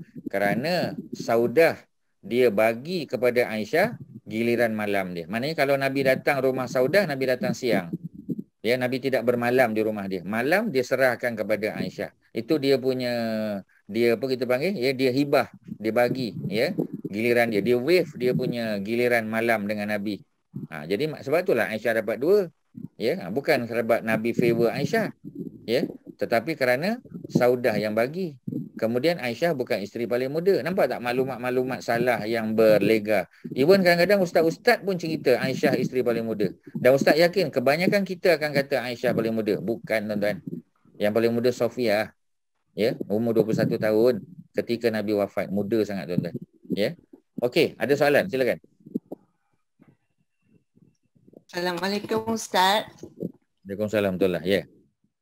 Saya nak tanya pasal waktu solat asar lah Ustaz. Saya ingat last week Ustaz ada bincang. Waktu ada Ustaz mention apabila habis kekuningan di langit kan, habis waktu solat asar. Jadi tak habis. When is actually the end? Because last week saya dengar recording, I couldn't attend the lecture. Jadi I thought I heard that bila apa tandanya habis waktu asar, because from what I hear macam a bit arbitrary, not like macam maghrib at least lah kita nampak yang mega merah tu, tapi asar ke maghrib tu apa yang demarcation point dia? Tenggelam matahari ya.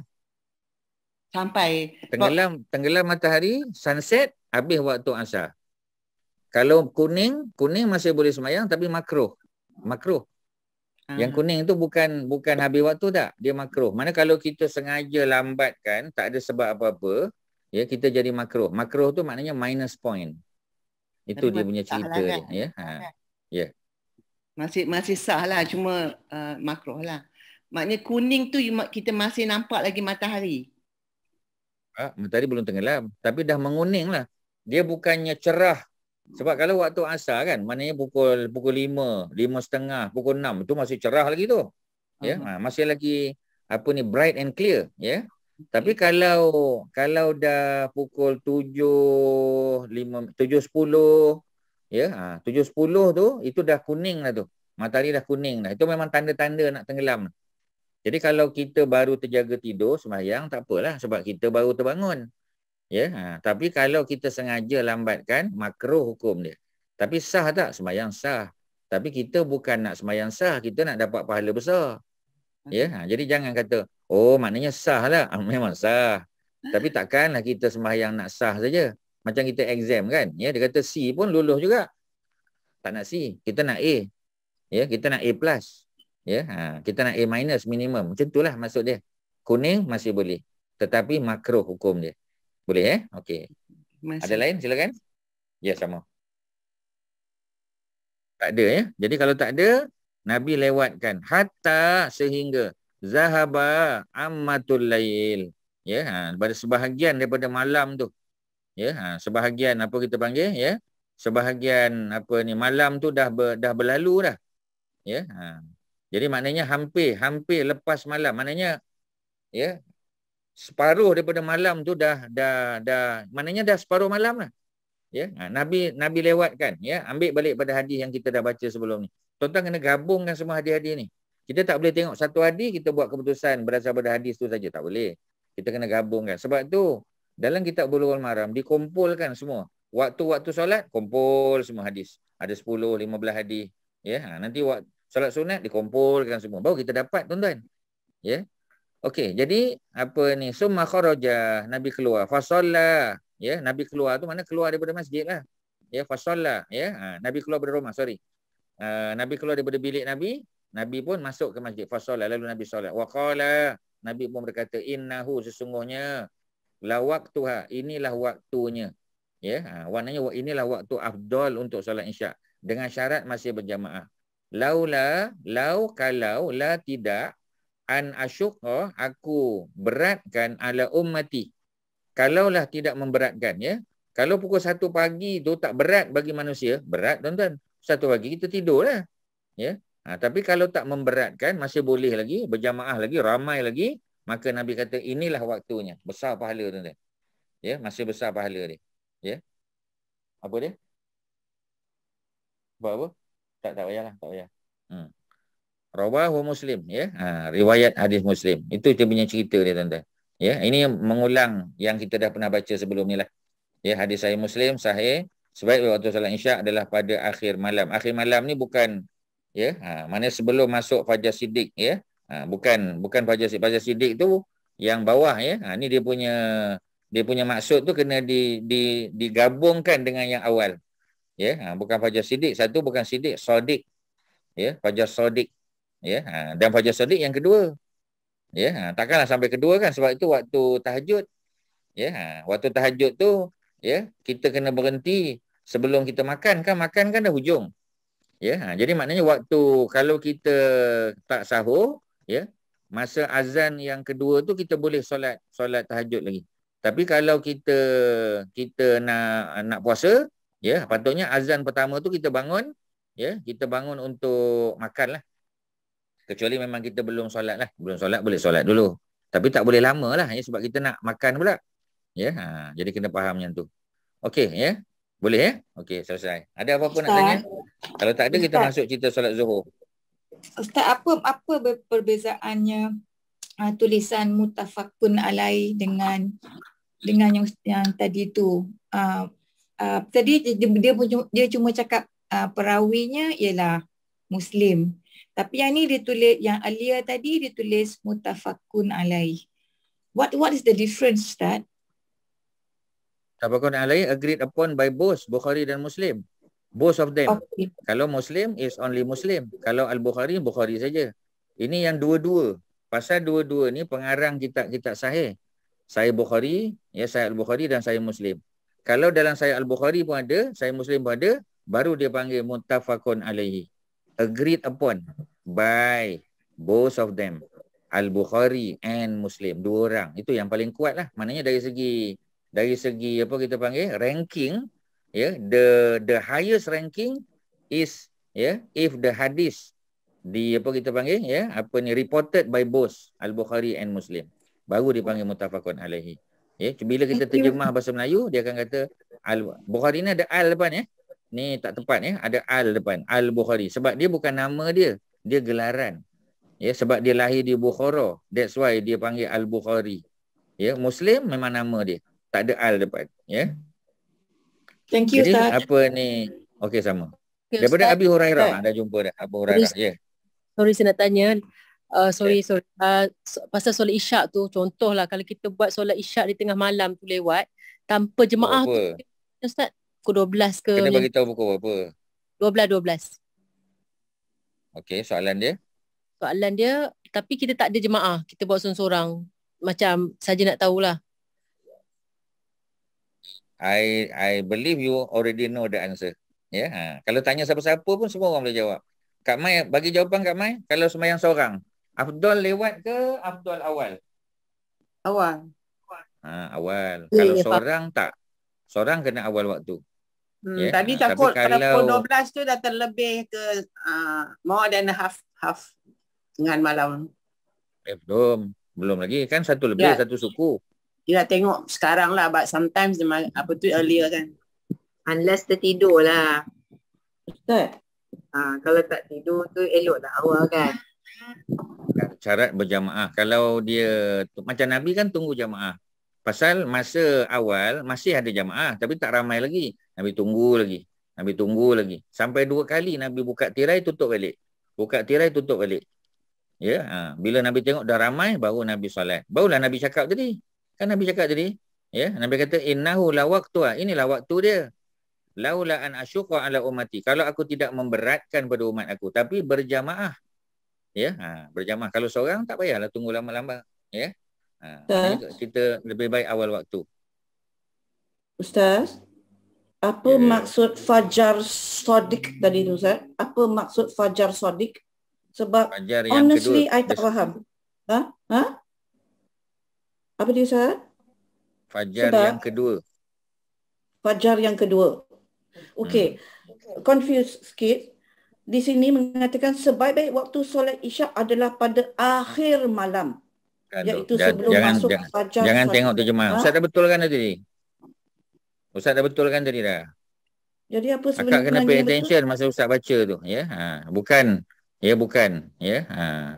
Jadi bukan tak ada perkataan akhir malam. Jangan tengok terjemahan. Jangan tengok terjemahan teks. Dengar terjemahan ustaz. Macam kelas bahasa Arab Quran juga sama. Jangan tengok terjemahan dia, ya. Tengok terjemahan sebab perkataan akhir malam tak ada kat sini.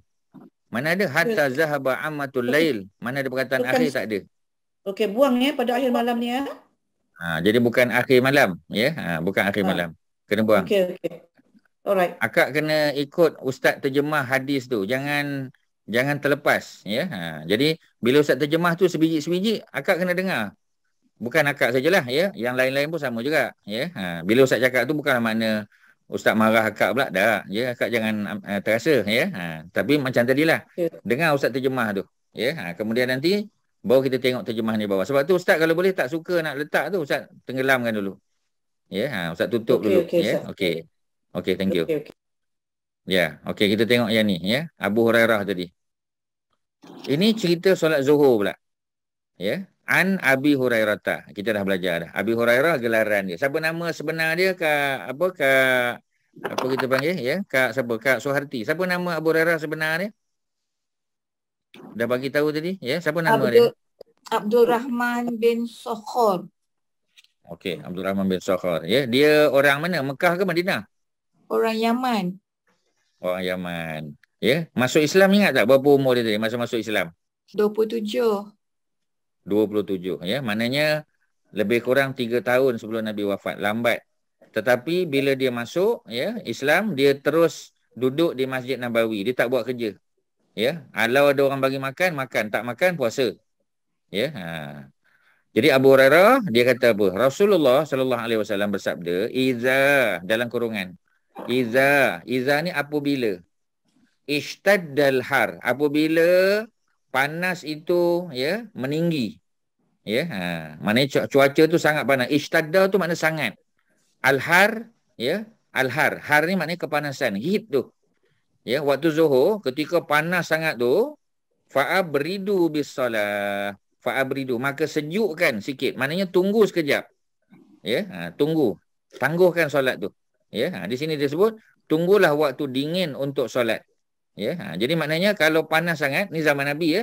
Zaman kita tak terasa lah pasal kita duduk dalam aircon. Ya, tapi tetap juga, ya. Kalau tujuan dia untuk tunggu jamaah, tunggu kejap. Tunggu kejap. Bukanlah makna kalau hujan kita cepat kan, tak. Ya, jadi maknanya memang sebab panas tu. Dan Nabi sambung, fa inna shiddatal har, fa maka inna sesungguhnya, Ustaz terjemah satu-satu. Ya, shiddata kepanasan al-har tu, ya. Apa kita panggil tingginya panas, ya, bersangatan panasnya tu min faihi jahannam, ya, daripada tengok bawah percikan api jahannam. Jahannam kita tahu nama neraka, ya. Faihi jahannam macam, ya, panasnya tu macam percikan api neraka. Maksudnya memang nak bagi tahu panas sungguh. Ya, jadi kalau panas sangat kena tunggu dulu, ya, biar sejuk sikit. Ya, sebab orang dulu bukan macam kita ada kipas, ya, kita ada aircon dan sebagainya. Dulu, ya, pakai pelepah kurma, ya, dalam perjalanan terutamanya. Ya, kalau kita travelling pun sama juga. Ya, sebab itu bila kita travel, sunat kita jamak takhir. Ya, Ustaz dah pernah beberapa kali sebut, ya, mungkin tuan-tuan dah lupa. Afdal sunat jamak takhir berbanding jamak takdim. Maknanya elok kita lambatkan Zuhur sampai masuk waktu Asar. Ya, kita lambatkan Maghrib sampai masuk waktu Isyak. Itu afdal. Bukan makna jamak takdim tak boleh. Tapi afdal jamak takhir. Dapat tak yang tu? Tuan-tuan, Kak Faridah okey? Boleh? Okey Ustaz, ingat. Okey. Okey, ada soalan? Kalau tak ada, kita tengok di bawah. Riwayat dia siapa? Muttafaqun alaihi. Again, muttafaqun alaihi. Oleh Al-Bukhari dan Muslim. Hadisnya ranking paling tinggi. Hadisnya sahih. Bila matahari sedang panas terik, dianjurkan menunda solat. Menunda solat Zuhur. Ya, especially kalau tunggu jamaah. Jamaah tak ramai. Tunggulah kejap. Ya, melainkan dekat pejabat kita nak cepat sebab ada meeting, ada apa tu lain situasi dia. Ini kalau normal condition tak ada nak kejar apa-apa. Ya, orang pencen contoh, ya, macam tuan-tuan. Ya, jadi tak ada nak kejar apa-apa pun. Bolehlah lambatkan sikit. Ya. Kemudian sunnah memilih waktu akhir untuk solat Zuhur bila hawa sangat panas. Maknanya lewatkan sikit, tapi janganlah sampai dekat nak asar tu. Nanti tuan-tuan salah. Ya, sebab kadang-kadang terjemahan dia tu tak, Ustaz tak setuju. Memilih waktu akhir bukan. Ya. Sunat melewatkan sedikit. Ya, sebab di sini tak ada sampai waktu akhir, tak ada. Nabi hanya kata fa'abridu. Fa'abridu. Maka tunggu sejuk. Ya, solat tu tunggu sejuk sikit. Jadi maknanya bukan 1.25 masuk waktu tengah panas. Ya, jadi tunggulah kejap. Boleh tak sampai pukul 2. Tapi qabliyah Zuhur jangan lewat. Ya, Datuk Azizul kan? Qabliyah Zuhur masuk je waktu Zuhur, azan, jawab azan, terus 4 rakaat. Ya, Haji Mat Syah terus 4 rakaat qabliyah Zuhur. Lepas tu tunggu kejap. Kalau panas sangat, tunggu kejap. Boleh tak? Qabliyah Zuhur immediately after azan, kemudian Zuhur pukul 2 suku. Boleh? Boleh. Tak ada masalah. Ya. Kerana menyegerakan qabliyah Zuhur itu sunat. Sebab nak ambil waktu matahari, Allah buka pintu langit. Sebab ketika azan dikumandangkan, Allah buka pintu langit. Maknanya Allah nak tengok kita tengah buat apa tu. Kalau kita qabliyah Zuhur pada waktu tu, angkat tangan doa. Ya, baca ayat-ayat yang berkaitan dengan doa, minta dan oleh kepada Allah dan sebagainya. Tu memang afdal lah tuan-tuan. Kemudian kita tunggu pula, panas sangat, tunggu kejap. Ya, tunggu lagi sampai anak kita balik daripada kerja ke, ya, cucu balik sekolah ke, kita boleh berjamaah dengan dia. Boleh tak kita tunggu sampai 2 suku, 2.5? Boleh. Ya, tapi macam tadilah, kalau batal wuduk, ambillah wuduk lagi. Ya, kalau dia tidak memberatkan kita. Ya, melainkan dah mengantuk nak tidur, tu lainlah. Tapi dalam normal condition, kita boleh lambatkan Zuhurnya. Tapi qabliyahnya jangan lambatkan. Boleh tak faham yang tu tuan-tuan? Boleh ya? Okey. Faham Ustaz. Ya. Ustaz, saya nak ni dia Ustaz. Dia kasut yang apa tu, dia punya maksud ni kata sini, apabila hari sangat panas. Mana sini kalau hari tu macam tak panas kan, macam hari biasa tu, bolehkah kita anjurkan solat Zuhur tu selepas kita dah buat qabliyah, tu kita buat solat Zuhur tu? Boleh dengan ini one of the condition. One of the condition. Kena tengoklah. Kalau tak ada jamaah, tunggulah kejap. Maknanya not only due to the heat. Yes. Not only due to the heat, tapi kerana ada jamaah. Macam kita contoh kan. Kalau kita boleh pergi masjid lah, ya, pergi masjid kita tunggu, kita orang tunggu ada orang akan datang lagi ni, tunggulah kejap. Walaupun keadaan tu sejuk, ya. Jadi macam itulah, ya.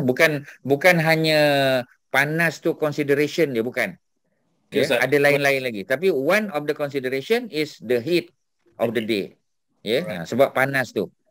Dan Nabi pun ada sebut panas tu macam percikan daripada api neraka. Ya, jadi oleh kerana tu kita sabarlah sikit. Ya, tapi bukan itu saja consideration. Jamaah juga, ya, termasuk juga. Boleh ya? Okey.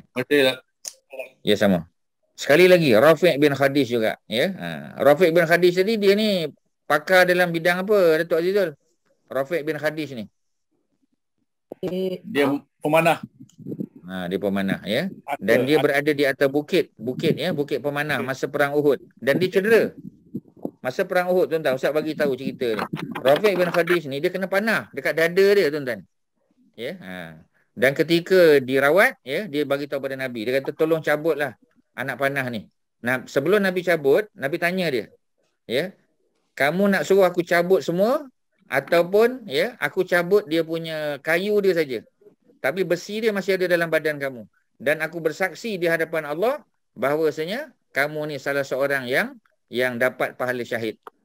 Dia tak syahid. Ya, tapi Nabi cakap macam tu. Tu dalam sirah dia, dalam cerita dia. Dan dia pilih yang kedua. Tak apalah, ya, cabut kayu dia je. Ya, besi dia tinggal dalam badan. Maknanya sampai dia meninggal dunia, besi tu masih ada dalam badan dia. Besi tu tadi. Anak panah, tapi tak memudaratkanlah. Ya, kalau zaman sekarang kena X-ray, kena tanya doktor lah. Ya, tapi yang ini kes ni berlaku zaman Nabi saja. Sebab kalau zaman kita, siapa nak buat janji dengan kita? Zaman Nabi, pasal Nabi masih hidup. Tuan-tuan dengar baik-baik ya. Nanti tuan-tuan jangan pula dengar, oh kalau macam tu peluru masuk dalam badan saya biarkan je lah. Bukan macam tu. Ya, ini cerita ni khusus sebab zaman Nabi tu, dia kena panah. Dia pula yang minta Nabi benarkan dia. Nabi kata jangan sebab umur baru 15 tahun. Patutnya 17 tahun baru boleh pergi perang. Tapi dia kata aku pemanah, aku bukan duduk di frontliners. Aku duduk atas bukit. Ya, jadi Nabi akhirnya benar. Nabi test dia, Nabi tengok. Pandai tak betul dia. Dia memang panah tepat, memang sharpshooter. Nabi pun tempatkan dia atas bukit. Bersama dengan 49 orang lagi. 50 orang lah semua atas tu. Ya, tapi nanti kita tahu, ya, sebahagian mereka 40 orang turun sebab nak ambil harta kat bawah. Ingatkan perang dah habis. Ya, dia kena panah si Rafiq ni. Dan ketika Nabi nak cabut, Nabi tanya macam mana? Kalau nak, ya, biarkanlah. Jangan cabut semua. Biar besi itu duduk dalam badan. Ya, dan tidak memudaratkanlah. Ya, tapi kalau memudaratkan tak boleh lah tuan-tuan. Ya, macam peluru tadi. Kalau peluru tu duduk dalam badan dia, mungkin boleh mudarat, mengganggu dia punya peredaran darah ke apa, tu tak boleh lah. Kena ambil nasihat doktor lah. Ya, tapi Ustaz nak cerita ni zaman Nabi. Rafiq bin Khadij ni hebatnya, budak muda, 15 tahun baru. Ya. Apa dia kata? Rasulullah bersabda, asbihu bisubhi fa innahu a'zamu li ujurikum. Ya. Jadi Nabi kata asbihu, berpagi-pagi, terjemahan dia. Maknanya awalkan. Ya. Bisubhi, solat subuh. Ya. Kadang-kadang Nabi sebut subuh, kadang Nabi sebut fajar. Dua-dua boleh tuan-tuan. Fa innahu, kerana sesungguhnya kalau kita solat subuh awal tu, a'zamu li ujurikum. Ya, ujur maknanya apa? Maknanya pahala. A'zam paling besar. Ya, jadi maknanya lebih besar pahalanya. Paling besar pahalanya bagi kamu. Jadi kalau kita lewatkan subuh tu, kuranglah sikit pahala dia. Tapi kalau kita awalkan, tapi awal bukan immediately tuan-tuan. Ya, tuan-tuan bila dengar awal bukan makna habis je azan, kemudian qabliyah subuh, terus Allahu akbar, Allahu akbar, dah. Tunggu dulu. Tapi jangan lewat sangat. Ya, sebab tunggu jamaah. Anak kita baru bangun ke, menantu baru bangun ke apa semua sebagainya, kita bagi peluang dulu, dia bersihkan diri, kita tunggu. Tapi janganlah sampai lewat sangat sampai pukul 7. Ya, jadi kalau 6.30 macam Sister Dazlia cakap tadi, okeylah, masih boleh lagi. Qabliyah subuh pun boleh. Ya, masih gelap lagi, masih ghalas lagi. Ghalas tu mana masih gelap.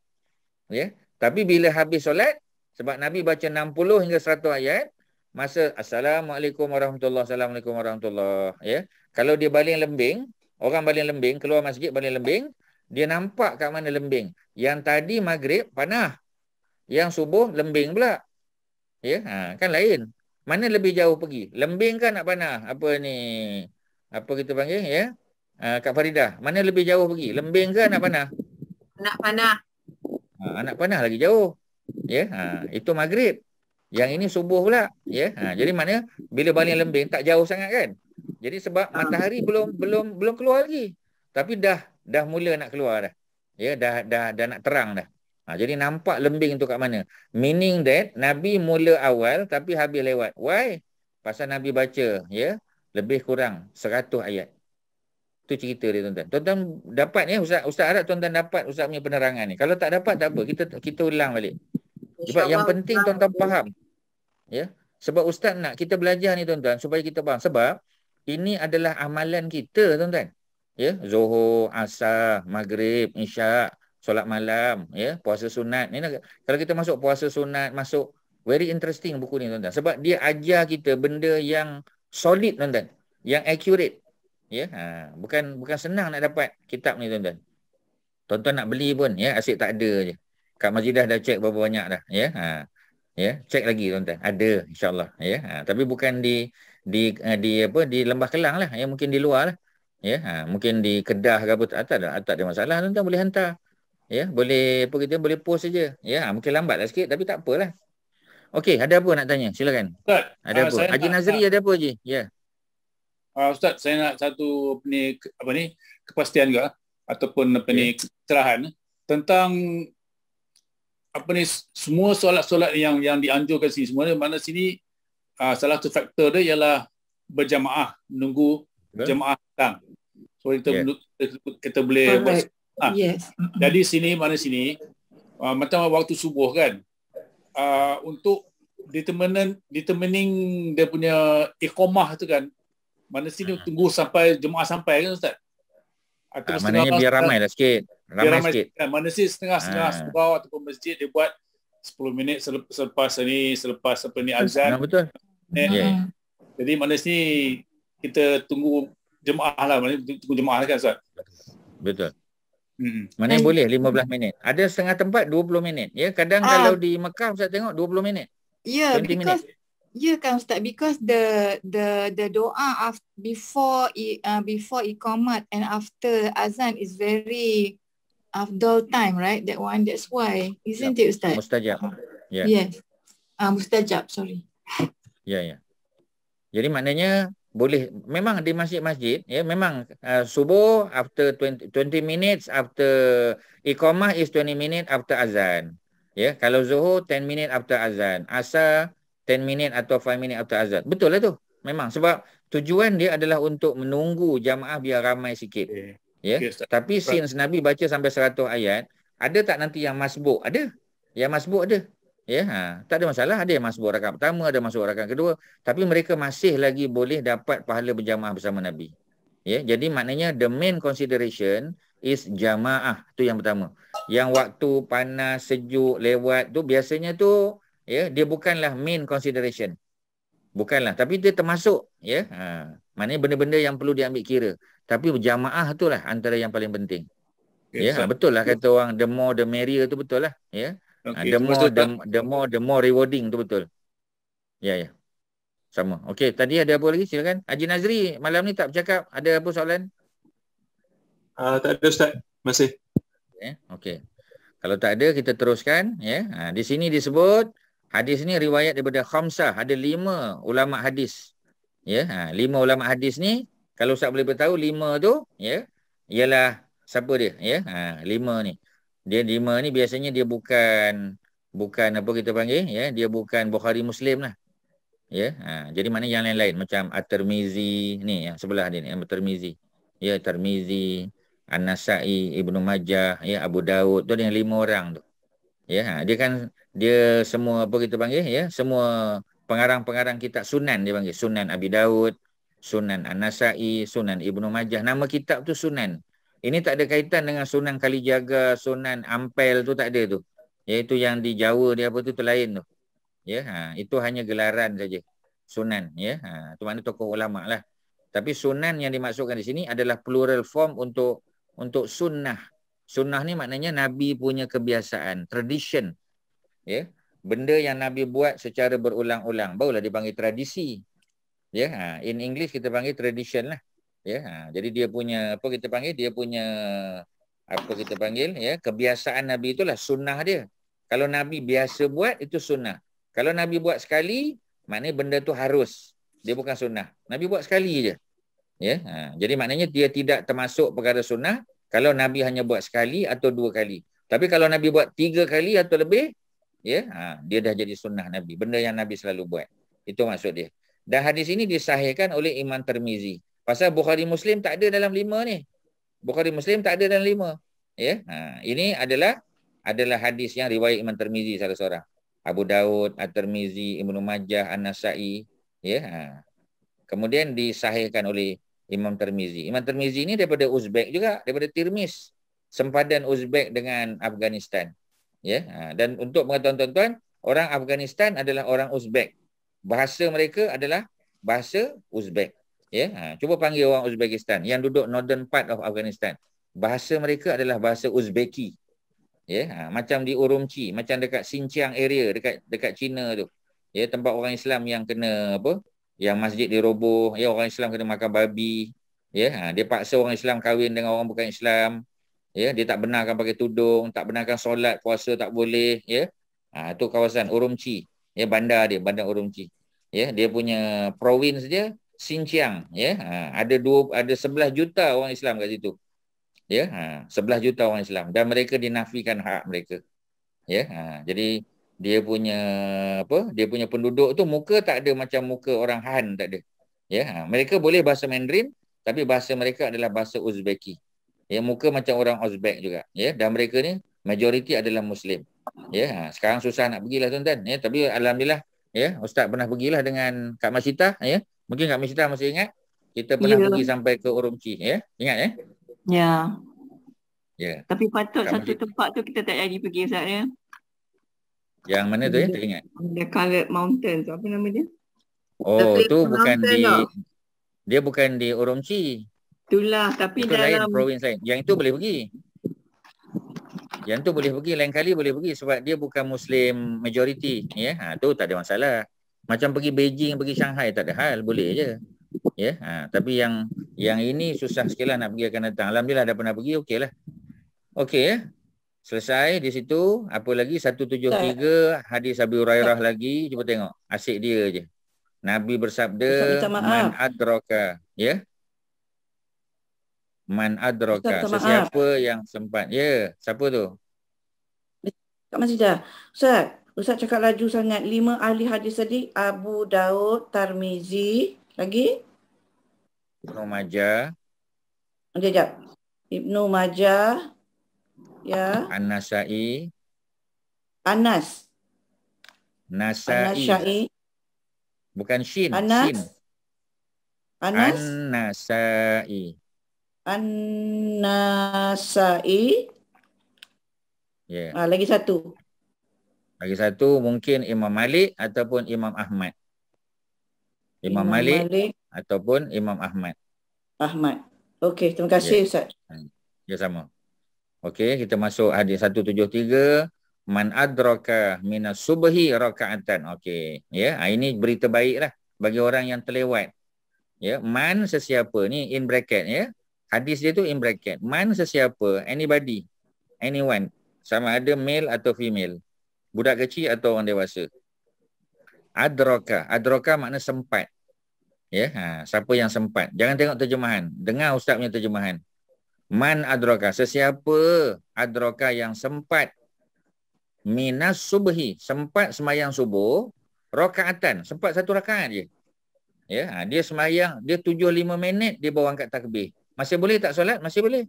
Dia pun angkat takbir. Allahu akbar, baca apa kita panggil ya, baca doa iftitah, baca Fatihah, baca surah pendek.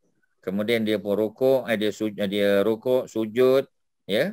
Masa dia nak bangun daripada sujud kedua tu, dah sunrise dah. Katalah sunrise. Maknanya masa dia rakaat kedua, dah sunrise. Habis waktu. Macam mana hukum dia? Adakah dia berdosa? Ataupun adakah dia dianggap qada? Ya, inilah ayat dia. Inilah hadis dia. Ya.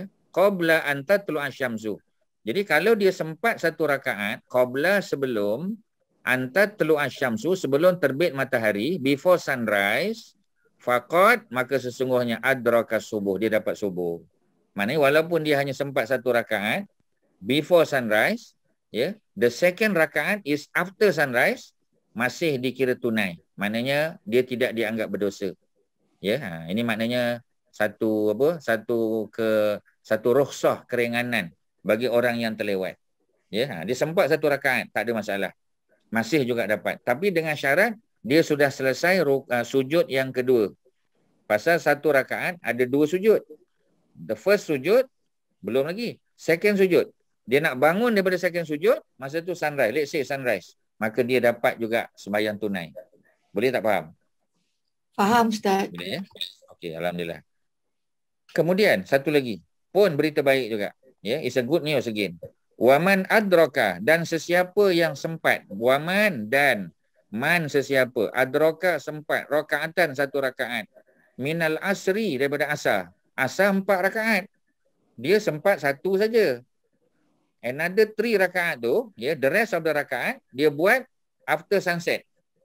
Qabla, sebelum an taghruba syamsu, before sunset. 3 rakaat after sunset. 1 rakaat before sunset. Faqad adrakal asar, dia sempat asar. Alhamdulillah, nasib baik tuan-tuan. Muttafaqun alaihi, again hadis agreed upon by both Al-Bukhari and Muslim. Itu dipanggil muttafaqun alaihi. Boleh tak faham tuan-tuan? Apa soalan? Silakan. But this is only a very emergency time lah Ustaz kan maksudnya. Right. Tapi janganlah take for granted, macam kita kata take advantage pula. Emergency boleh, as long emergency. As long as 1 rakaat, the first one okay lah. Soalan-soalan macam dia main-main pula tak. In emergency cases lah. Itu maksud dia. Okey tuan-tuan, apa nak tanya? Kak Mazidah okey? Boleh? Okey Ustaz. Okey, alhamdulillah. Tapi bukan apa Ustaz, kalau lah orang yang tak belajar ada guru Ustaz, very misleading lah Ustaz. Yang waktu sebaik-baik waktu akhir malam, pada akhir malam dan pada akhir zuhur, very misleading lah Ustaz. Terjemahan hukumnya the translation. The translation. Sebab tu translation memang sometimes misleading. Even Quran pun sama juga. Quran tak ada masalah. Masalahnya ialah orang yang menterjemah tu. Sebab kita bayanglah satu buku macam kitab saya Bulughul Maram ni 5,000 lebih hadis. Kan? Berapa bukan 5,000, 1,500. Berapa jumlah tu tengok di ujung sekali tu berapa? 1,500 je. Tolong siapa-siapa tengok buku tu. Ustaz tak ada buku depan ni. Cuba tengok berapa the total number of the hadis. Is it 1,500 something? Am I right? Yeah, 1,500 something. 1,500 hadis. 1,593. 1,596. 1,596. Maknanya almost 1,600 hadis lah. 1,600. Jadi maknanya kalau ada kesilapan tu biasalah manusia kan. Kadang-kadang kita terlepas pandang. Tak ada apa kita panggil, tak ada proofreader. Tapi tak apalah. Kita dah faham okey. Okey, itu dah selesai. Di bawah ni pun dia punya cerita tadi. Cuba tengok terjemahan dia. Maksudnya sesiapa yang lupa atau terlambat, macam Kak Suharti sebut tadi, terlambat, terbangun tidur, sedang waktu solat subuh dan asar tinggal cukup untuk melakukan 1 rakaat saja. Maknanya emergency cases lah ni. Maka kalau dia telah mengerjakan 1 rakaat, bererti telah dinilai melakukan solat dengan rakaat yang sempurna. Yang subuh tadi 1 rakaat before sunrise, another rakaat after sunrise. Maknanya fair lah, 1-1 kan. Tapi kalau asar 1 rakaat saja before sunset. The rest of the rakaat, another 3 duduk dalam after sunset, dah maghrib dah. Still dianggap sebagai solat tunai, bukannya qada. Alhamdulillah lah, berita gembira lah. Kalau bagi orang yang terlewat. Because sleeping in asar time is so good, Ustaz. Macam mana? Sleeping at asar time is really very lena. So it's a very good thing. Allah really understand us. Sebab Allah yang jadikan kita, Allah yang cipta kita. Jadi bila Allah cipta kita, Allah Maha tahu lah. Allah yang Maha tahu apa kita panggil, apa yang kelemahan hamba-hambanya. Allah Maha tahu lah. Tapi jangan ambil peluang tuan-tuan. Mentang-mentang dah ada peluang tu, mentang-mentang ada peluang, tapi janganlah. Jadi jangan jangan ambil peluang. Tapi orang Jawa memang tak boleh tidur lepas asar, Ustaz. Orang Jawa Yalah, sebab dia dia kalau dah biasa tapi kalau dia sekali-sekali dia letih ke apa, nak berehat ke apa, tak ada masalah lah dah letih sangat. Sebab kalau dia tak tidur sikit mungkin malam ni dia mengantuk, dalam kelas dia menguap. Itu yang dia tak on video tu. Dia tak on video kan. Tidur, aman tidur. Siap-siap tidur. Kencing untuk review orang dan. I believe Ustaz, that's the best time to doa also kan. Pas asar. Ya. Especially on Friday lah, on Friday. Dan hari dua-dua hari ni lah, hari Rabu dan hari Khamis ni ketika kita berpuasa. Sebelum matahari terbenam kan Ustaz, kita doa. Ya, betul. The last 1 hour kan Ustaz? 1 hour tak ada lah. Nabi tak kata sebab jam kan tak ada zaman Nabi. Bukan kita puasa insyaAllah. Dia bukan 1 jam. Ya, maknanya bila kita kata the last hour tu, not the last 1 hour. Ya, maknanya towards the end lah. Ya, mungkin half an hour, mungkin 45 minit. Tapi towards the end. Ya, sampai sebelum nak maghrib tu. Ya. Okey, ini pemberian keringanan bagi orang yang lupa atau terlambat bangun untuk mengejar solat yang hampir habis waktu. Ya, okey. Dan bagi Muslim, Aisyah nahwa wa qala sajdatan badal rakaatan. Jadi dalam hadis lain ada sebut sajdah. Sajdah is sujud. Rakaatan is the whole rakaat. Ya, sajdatan. Ya, maknanya sajdah yang terakhir because subuh, because solat, setiap rakaat di hujung rakaat pertama, kedua, ketiga tu kita ada sujud. Sebab tu disebut sujud juga dalam hadis riwayat yang lain. Ya. Jadi tak sama je. Walaupun sebut sujud, sajdatan atau rakaatan maknanya sama. Ya, selagi dia sempat sajdah yang kedua, sujud yang kedua, maka dia dianggap dapat. Ya, tu tak ada apa lah. Sama makna dia. Riwayat Muslim juga. Ya. Okey, sekarang ni kita tengok. Ya, waktu-waktu yang dilarang, bukan diharamkan. Ya, Ustaz dah bezakan. Waktu yang dilarang dipanggil waktu manhi. Manhi. Min nun hak simpul. Ya, manhi. Waktu manhi kali ketiga dah. Kali keempat, waktu manhi. Waktu yang dilarang, bukan waktu haram. Kalau waktu haram tak boleh langsung. Ya, waktu manhi ni waktunya waktu yang dilarang solat sunat. Solat sunat yang saja-saja nak buat. Ya, Datuk Osman, kalau solat sunat yang berkait dengan sebab, bolehlah. Ya, cuba bagi contoh. Cuba bagi contoh satu, Datuk Osman. Solat sunat yang bersebab. Apa contoh dia? Bagi satu example. Nikah. Jenazah. Solat apa? Jenazah. Kenapa saya tak makan? Tak dengar. Tak dengar, Datuk. Solat sunat yang apa Ustaz kata tadi? Bersebab. Bersebab solat orang meninggal, solat mayat. Jenazah Boleh lah. tu, tak boleh. Kena tunggu. Itu bukan solat sunat. Solat jenazah bukan solat sunat. Kalau sunat, pakat tak pergi semua. Solat yang bersebab. Apa contoh solat bersebab? Apa ni? Haji Nazri. Apa solat sunat bersebab? Hajat, solat hajat. Solat apa? Gerhana. Solat sunat gerhana. Solat sunat gerhana. Solat sunat bersebab. Okey, betul. Orang lain apa lagi contoh solat sunat yang paling senang? Gerhana ni jarang berlaku. Solat masuk masjid ke apa solat ni? Taubat. Solat apa? Nikah. Masjid. Nikah, tak apa, seumur hidup sekali je. Yang selalu buat. Hajat dengan taubat Ustaz. Itu solat tak bersebab.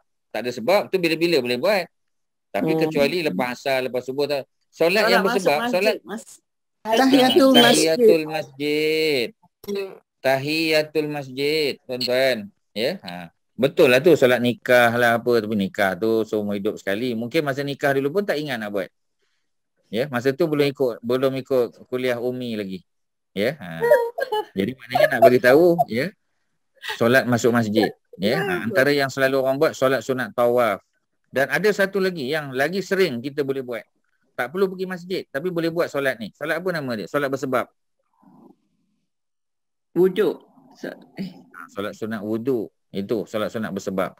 Maknanya setiap kali kita ambil wudu, anytime, ya, kita ambil wudu, tak kira siang, malam, pagi, petang, boleh solat sunat 2 rakaat. Macam tahiyatul masjid juga, ya. Kalau kita masuk masjid selepas asar, kita datang masjid, ya, kita dah sembahyang asar di masjid, kita balik rumah. Bila kita datang ke masjid, kita datang tu pukul 7 kita sampai masjid. Maghrib 7.25, ya. Kita sampai masjid pukul 7. Boleh tak kita tahiyatul masjid? Boleh. Walaupun waktu tu lepas asar, ya. Kejap, ya. Okey. Solat mutlak Ustaz sama ke Ustaz? Ustaz. Tak ada sebab. Solat-solat mutlak tak ada bersebab. Ini solat yang bersebab. Ya, solat yang bersebab tu solat yang macam tadilah, kerana wuduk kita solat. Kerana kita masuk masjid, ya, kerana kita tawaf, ya, ataupun kerana kita menikah, tu solat-solat yang bersebab lah tu. Tapi kalau solat mutlak, ya, macam solat mutlak ni solat-solat sunat saja-saja nak buat. Ya. Jadi solat sunat mutlak tak boleh buat ketika lepas asar. Ni kita nak baca ni. Ya, cuba tengok hadis ni. Siapa riwayat? Ya. Ini adalah hadis riwayat Abu Sa'id Al-Khudri. Ni ada. Abu Sa'id Al-Khudri. Nombor berapa tadi Abu Sa'id Al-Khudri Kak Masyitah? Ranking narrators tadi. Dia nombor berapa Abu Sa'id? Nombor 7. Nombor 7. Ya, nombor 7. 1100 hadis. Dia orang Mekah ke Madinah ni? Madinah. Orang mana? Orang Madinah. Kamu Hazrat. Dia Khazraj. Dia bukan Khazrat. Ya, Khazraj. Jadi Abu Sa'id Al-Khudri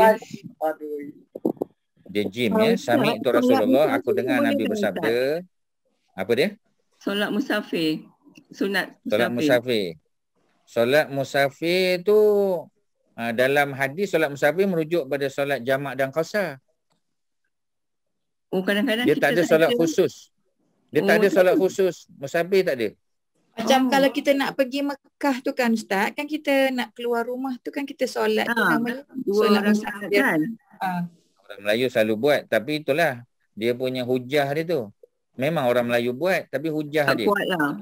Oh, that means that is not solat sunat musafir, bermusafir. Pernah dengar pula Nabi buat. Kalau ustaz tak pernah dengar Nabi buat.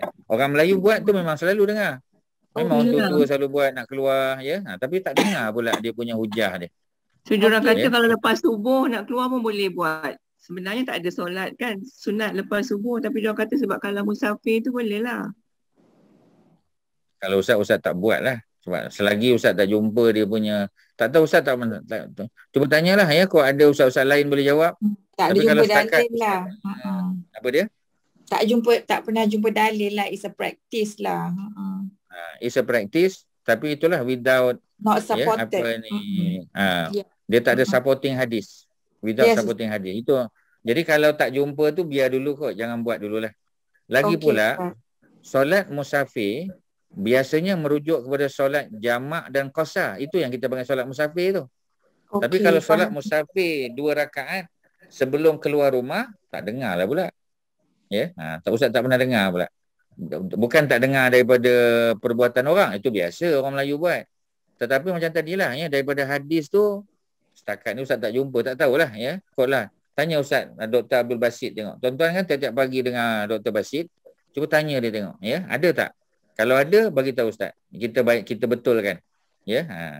Okey, ya, boleh, ya. Sebab tuan-tuan kan banyak kuliah dengar. Ya. Banyak ustaz, banyak ustazah macam-macam. Cuba tanya tengok. Ya, kalau dia ada dalil. Kalau ada dalil nanti kita cek. Sahih ke tidak? Ada dalil satu benda, ya, macam solat sunat duha 12 rakaat. Pun ada dalil, tapi dalilnya tak sahih. Dhaif. Ya, dhaif. Jadi yang sahihnya adalah 8, yang paling banyak. Jadi dalam kitab Bulughul Maram nanti kita akan jumpa masa bab solat sunat. Oh, kita kata 12 tu boleh. Memang ada dalil, ya. Tapi tak sahih, dia dhaif. Bila dhaif kita tak pakailah. Kita pakai yang sahih saja. Yang sahih pun tak larat buat, pakai yang sahih jelah tuan-tuan. Ya, yang sahih tu berlambat-lambat lagi kita tak sempat buat lagi, ya. Better yang sahih jelah. Ya, ataupun hasan. Okey, kita habiskan yang apa kita panggil, ya, hadis ni tuan-tuan. Oh, tak boleh lah, cukup lah. Tuan-tuan dah 11 lebih lah. 173. Kita last kali 173 Ustaz. 174 lah. 174 dah tadi baca. Ya. Inamah hiya raka'ah. Jadi ni, dia ringkas saja. Hadis lain kata raka'ah, ada kata sajadah ni. Sama juga ada yang ni sama. Ya. Man adraka minas subhi raka'atan. Dalam hadis lain, perkataan rakaatan ni diganti dengan sajdatan. Man adraka minas subhi, Ustaz terjemah, man sesiapa, adraka sempat, min daripada, subuh rakaatan rakaat. dalam hadis lain disebut sajadatan. Instead of rakaatan disebut sajadatan. Ini yang kat bawah ni cakap. Correct. Because you said he must finish the second sujud only is valid, right? Okay. Baru boleh. Kalau first sujud saja tak cukup lah. Because if you want to complete the rakaat, you must complete the second sujud. Okay. Only after completing the second sujud, then you are considered one rakaat. Kalau tak dapat lah. Sebab satu rakaat memang ada dua sujud. Boleh Okey. So sekarang itulah cerita dia. So kita berhenti di 174. Kalau tuan-tuan ada apa-apa soalan terakhir sebelum kita tamat, silakan. Ustaz, nak tanya boleh Ustaz? Apa ni satu rakaat tu kalau cakap Arab untuk niat dia tu apa? Macam mana Ustaz? Rakaatan. Rakaatan je. Satu. Okey. Rakaatan. Ya, tapi bukan orang Arab sebut tau, orang Melayu sebut. Ya betul. Sorry Ustaz. Orang Melayu sebut. Orang Melayu sebut rakaatan. Ya. Okey, kalau tak ada apa sekadar tu, Haji Mat Syah ada apa-apa nak tutup majlis? Silakan. Haji Mat Syah kalau ada apa-apa silakan. Ada tak ada? Kalau tak ada apa. Okey, kalau tak ada macam itulah sekadar tu. Terima kasih tuan-tuan dan puan-puan. Ya, mudah-mudahan diulang balik, ulang balik, dipahami. Kalau ada soalan apa kita panggil nanti minggu depan boleh tanya. Sekadar tu wasallallahu ala sayyidina Muhammadin wa ala alihi washabihi wasallam alhamdulillahi alamin. Assalamualaikum warahmatullahi wabarakatuh. Waalaikumsalam. Waalaikumsalam. Terima kasih. Assalamualaikum semua. Selamat malam. Assalamualaikum. Assalamualaikum. Jazakallah Tuan Haji Nazri.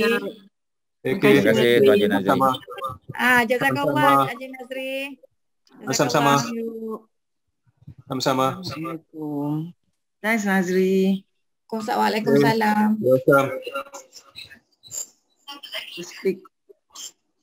Thank you Nazri. Sama-sama. Assalamualaikum. Selamat malam. Waalaikumsalam. Man. Mana buku? Ang kata buku nak sampai tak sampai. Ada lah, babe. Ada. Tu dia orang kata dia orang tukar order tu. Surat tahajud besok. Kat mana dia order? Tak tahu lah. Aku order kat Shopee sampai sekarang tak sampai-sampai. Dah bayar. Dah bayar dah? Belum marah? Sampai sekarang tak dapat. Tak ada berita pun. Order kat mana? Shopee. Chat dengan dia. Chat dengan penjual tu. Tanya dia. Nanti nak call lah. Berapa yang cat? Berapa yang suruh bayar? Total 58, 50 cent. Kira tu. Something like that. Buah durian ada lagi? Habis musim cakap lah. Pilih langsat je. Okay lah, selamat malam. Good night everybody. Selamat malam. Aku nak makan lah, lapar ni. Yalah. Mana ada kedai buka lagi. Okay, right. See you. Okay. Ya, Datuk Osman. Thanks. Okay. Thanks. Assalamualaikum.